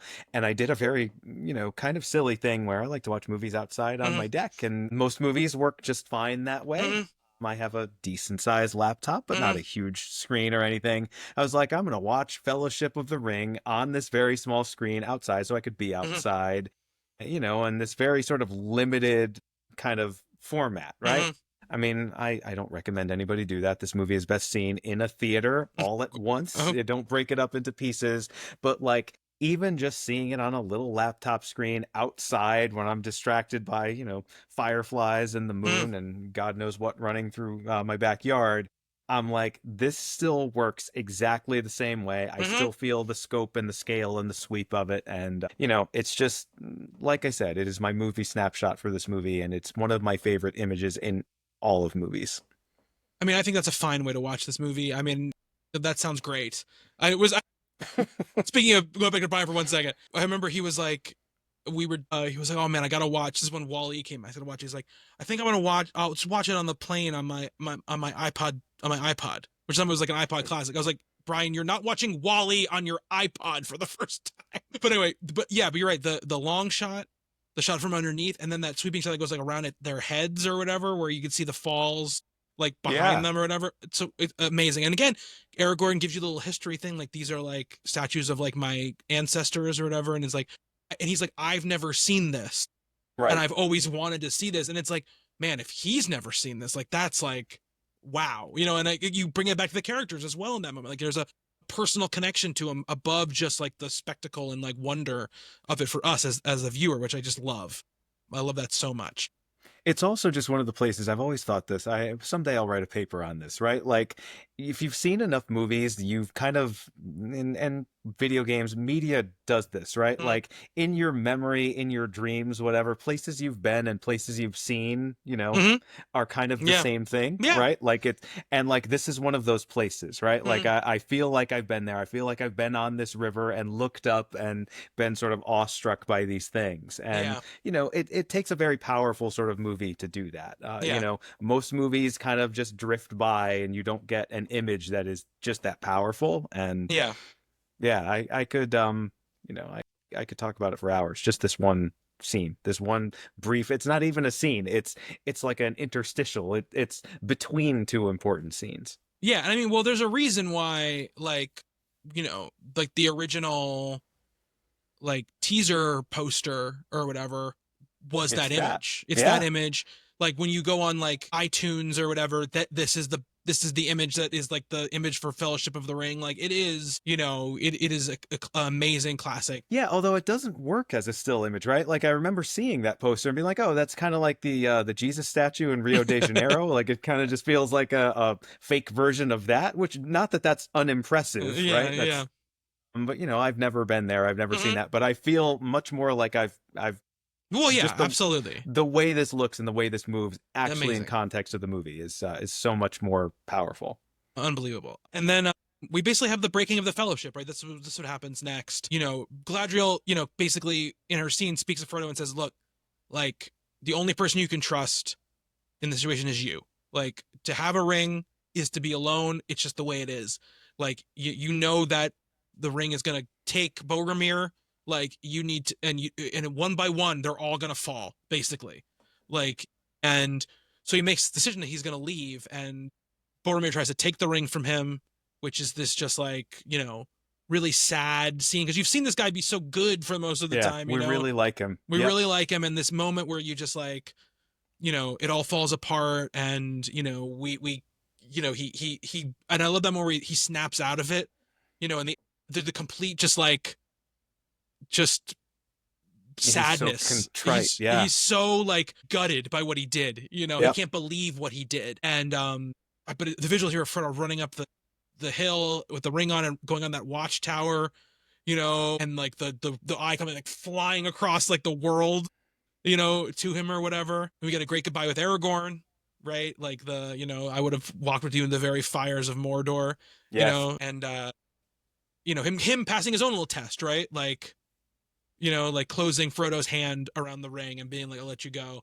And then a great transition is one thing where like, where all of a sudden he goes like, "Run," and Frodo sees the sword glowing. I just love little visual like Yeah. things. You don't have to say it, right? You know what's happening. And then the camera Established like an hour and change earlier in the movie. The sword yeah, glows blue when there's orcs around. yeah, yeah. And then we see the sword glowing blue. It's simple like setup payoff stuff, but And then the camera just moves, follows Aragorn in slow motion. You see Frodo turn and run. You see his like cape, like basically like float into the frame and go away. And when his frame goes away, basically you see all of the Uruk-hai like walking up to Aragorn, and it's just like such a great little piece of filmmaking. And then Aragorn is just a badass of badasses, man. Like yep. takes that sword, puts it in front of his face, and then just like incredible fight scene here, but like we've been so overwhelmed by everything else, like yeah. it's almost like, oh yeah, it's another fight scene. But if this had been the last fight scene of the last movie, you would have been like, what a fight scene. Yep. But it's like unbelievable stuff, right? So we get Aragorn fighting it first, and what I love again, talk about geography, right? We got Aragorn at the top of the hill, right? We've got Frodo running down the hill back towards the shore. And we've got orcs everywhere, and we've got like people here, and you never are like, but doesn't make sense. Like, where are they and where are they? Like, you get it. And so much was brought together by that amazing fucking shot where the camera just goes down the hill in a oneer through the woods. And if you hear Jackson talk about it, he's like, there is no like system to do this. Like you couldn't like, aerial drone photography didn't exist at this point, right? You couldn't fly a drone through the woods. Like that didn't exist. So they created like this wire rigging system that they ran it from the top of the hill to the bottom of the hill. And he's like, we basically just threw the camera. Like a zip line for the camera down the hill. And there was somebody at the other end had to catch it, basically. There's no operator. But you know, watching this time after having seen Bad Taste not too long ago, when we started talking about Peter Jackson, I was like, yeah. oh, that's one of those things that just sort of, he was climbing a mountain, you know, behind his house in New Zealand as a kid, and is like, this would be a cool place to stage a fight scene. So he did it in his first movie, Yeah. and like now here is that times 1,000. Huh?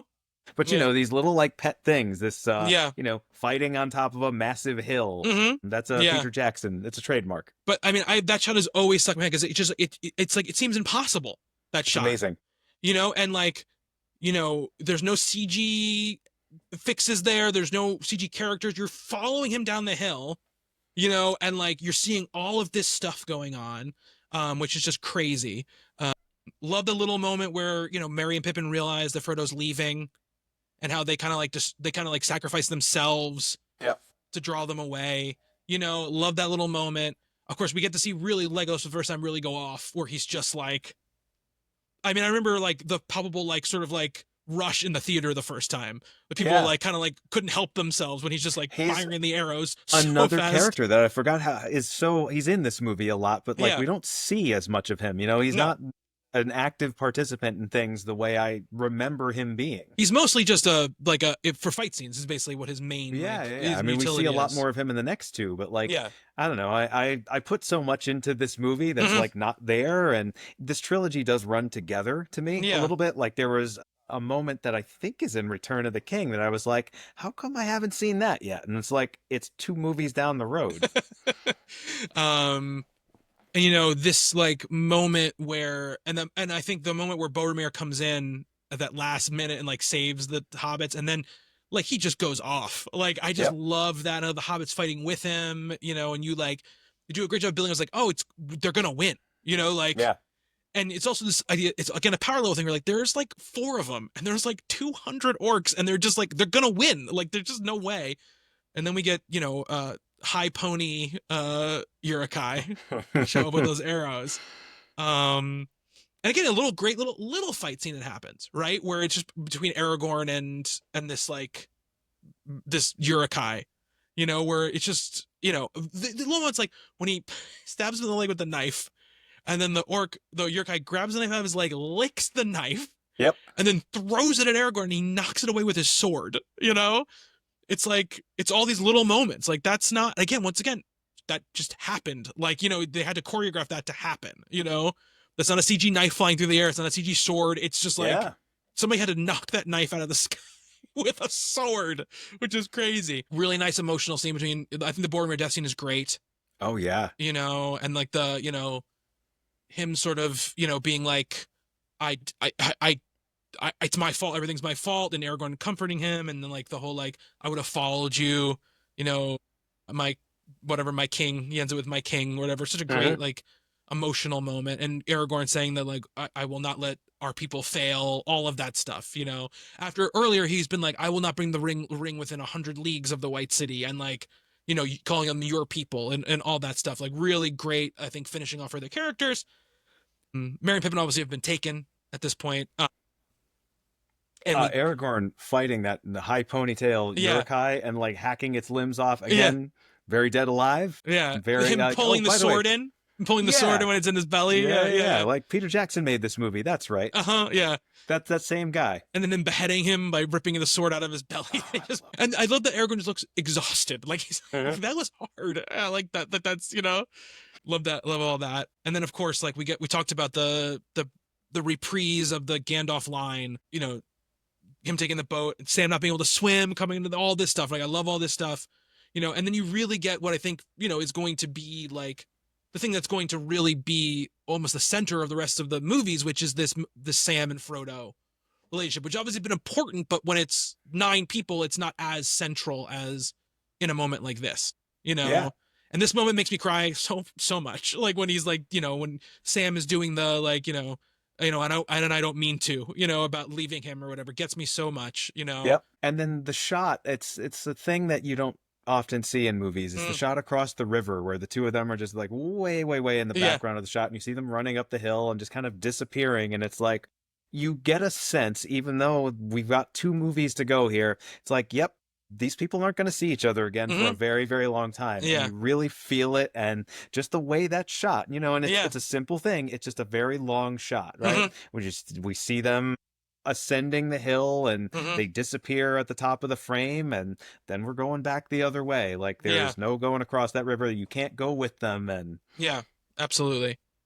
we're starting up a whole new thing now. Another thing I love in the fight scene is when Boromir starts blowing the horn. I love that, The like the Horn way of it Gondor, sounds. I hell love the way yeah. it Yep. sounds, you know, like these little sound design choices are great all across this trilogy, obviously. But like, Yeah. you know, you have to decide at a certain point, like, how is this thing that's written in a book that's supposed to evoke a certain feeling actually going to sound, you know, or look or whatever. And like those decisions are a million little decisions that can make or break something. And it's such a powerful and great way to do it. You know, love the last little moment, right, where you know, Frodo and Sam are on that like rocky cliff or whatever, you know, and he says like, I don't suppose we'll ever see any of them ever again. And Sam is like, we might, you know. And that moment where Frodo kind of realizes like, no, you needed to be with me. Like I needed you with me, you know. Yeah.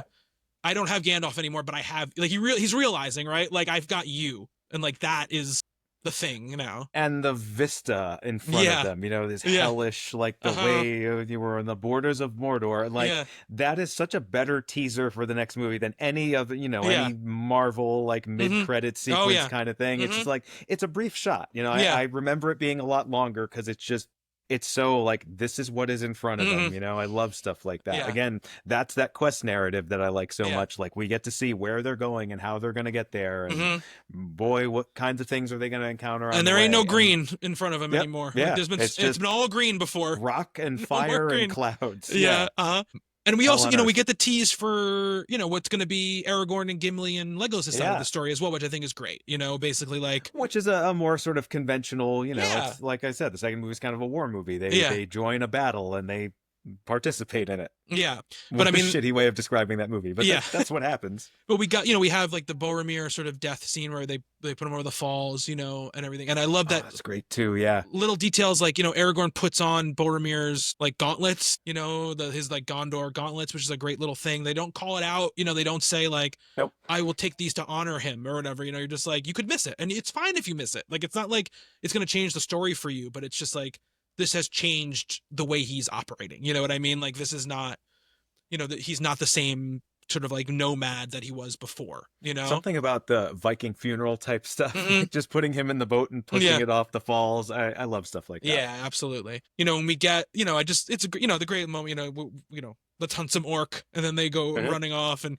Gimli's all excited, and you get a little friendship thing between him and Legolas, you know. Love all that. And then the movie's over, and then we get the Oscar-winning final song, May It Be. This won an Oscar for every single one of its final songs, which is like an insane thing, you know. I never thought I could be such an Anya fan until I saw this movie. So this one, and she does the, no, she doesn't. Annie Lennox does the third one, I believe, but I think she might do the second one too. But yeah, so this movie came out in December 19th, 2001, in the United States.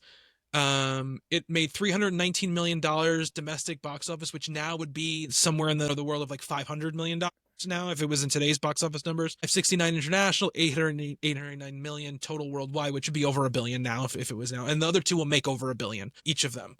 Yeah, I actually, those numbers were a lot lower. Not a lot lower, but I thought this was an even bigger hit than it was. Obviously, it was very successful and kind of paved the way for the rest of the trilogy to be. But I don't know. I remember this was like all anybody was talking about for a while. Like, this was the movie of that year. This is like, you know, to put it in modern terms, this is like basically Avengers level, like, box office numbers, like in that day. Like, if that, like, this was huge. This is a crazy box office number for this movie.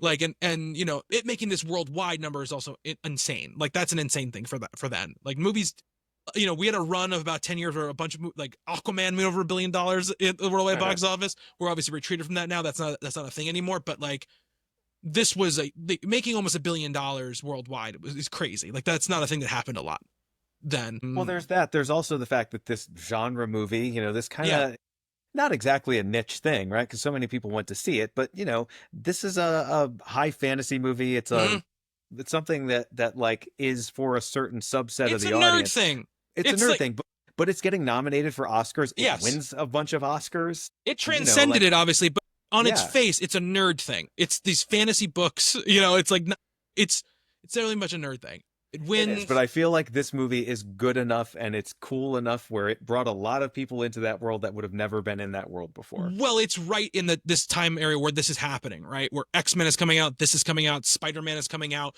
Like the box office world is changing, right? We're Yeah. the people who grew up on all this stuff are becoming people who have money, and it's like, you know, they're going to dominate, you know, for the next 25 years, for good and for ill. I was going to say for better and for worse. Yes, it wins Academy Awards for Best Cinematography, obviously very well deserved. Yep. Deserved. Yep. Best Makeup, obviously. Best Original Score, Best Visual Effects, and it had 9 other nominations: Best Picture, Best Supporting Actor for Ian McKellen, and Best Director. It doesn't win those, obviously. We will need to wait until Return of the King for it to get its real, like, Oscar flowers. But I was very enthused at the time seeing this nominated for Best Picture. I was like, okay, like, I know you can't duplicate this, but I remember being very optimistic about where Hollywood was going with this movie being one of the biggest, I think it was the biggest moneymaker of that year, and being in awards contention. It's like, okay, we're going to make genre films that are like the best films ever made for a while. And it didn't really happen. I mean, no, not really. I mean, not really. Let's see. What were the highest grossing movies of 2001? We'll do, yeah, here we go. Let's do worldwide just to look at it. It is not the biggest moneymaker. Harry Potter and the Sorcerer's Stone is the biggest moneymaker Right, of the we're year. just talking about that but a couple hours ago. I mean, it doesn't outgross it by probably as much as they expected it to, right? It makes, domestically, it only makes $4 million more total, basically. Harry Potter makes 317, Lord of the Rings makes 313. Harry Potter makes a little bit more worldwide. It makes 974 worldwide. You know, and then the top 10 that year are Harry Potter, Lord of the Rings, Monsters, Inc., Shrek, Ocean's 11 is the number 5 movie of the year worldwide, by the way. Pearl Harbor, The Mummy Returns, Jurassic Park, Planet of the Apes, and Hannibal are our top 10 for that year. Obviously the next year, Spider-Man will come out and, like, I'll do an insane box office, as well. But, yeah, that's Lord of the Rings, The Fellowship of the Ring. We did it in less than the runtime of the extended edition, so I'm proud of us. Wonderful movie. You know, again, I'm excited it was really funny because I was like, you know, I love this movie to death, but I was like, it's a long movie and I have to finish it, you know, before we do the show. But then once I finished this one, I was like, should I just start Two Towers now? You know, I had like that feeling. I thought the same thing, although I had an even more perverse thought. It's like, I kind of want to watch this again before I watch Two Towers. I did watch scenes of it again afterwards. I watched like the last battle scene. I watched a couple the Moria scene. I was just like, let me just watch this again because this is so good. But yeah, I mean, I really truly think like it's the best that like big blockbuster filmmaking gets. You know, and it's just an insane level up. You know, for an already good filmmaker, a great filmmaker maybe already, but like it's unbelievable. Like the difference. We just watched The Frighteners, which I think is a great movie, but like it's like, come on, man, like you know, just the Frighteners is a great movie made by a mortal, whereas this is something far beyond that. Like this to me also, you know, the age that we're at, what we grew up with, you know, we came of age in the era where like Spielberg was canon and Star Wars was canon, and we grew up with some great movies, but like we never had a trilogy quite like this. I think this is the best trilogy, and this is our trilogy, right? Like this is when we became, you know, we were adults when these movies were coming out, and at the time I was like, well, nothing's ever going to be better than Star Wars, than you know, the original Star Wars trilogy.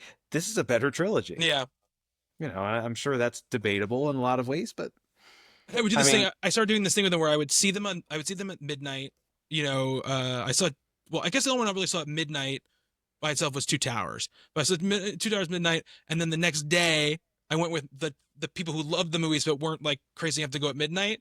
See a 3-hour movie. It would take we go the next day, and then like that weekend I would go with my parents, and like that's what would happen. I mean, we'll talk about this when we get to Return of the King, but I went to the Trilogy Tuesday thing where they showed like before it launched, they showed the extended edition of Fellowship of the Ring, the extended edition of Two Towers.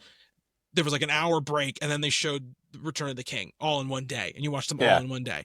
We'll talk about that when we get to Return of the King, because it's that's my story for seeing that movie. But like, you know, at the lead up to Return of the King, I was watching Like every day in college, like I would just put on like Fellowship of the Ring and Two Towers extended and just let them play like on loop basically all day before See, everything came out. like, you know, I love, love, love this movie. It's Yeah. one of my favorite movies of all time, and yet your love for it goes so far beyond mine.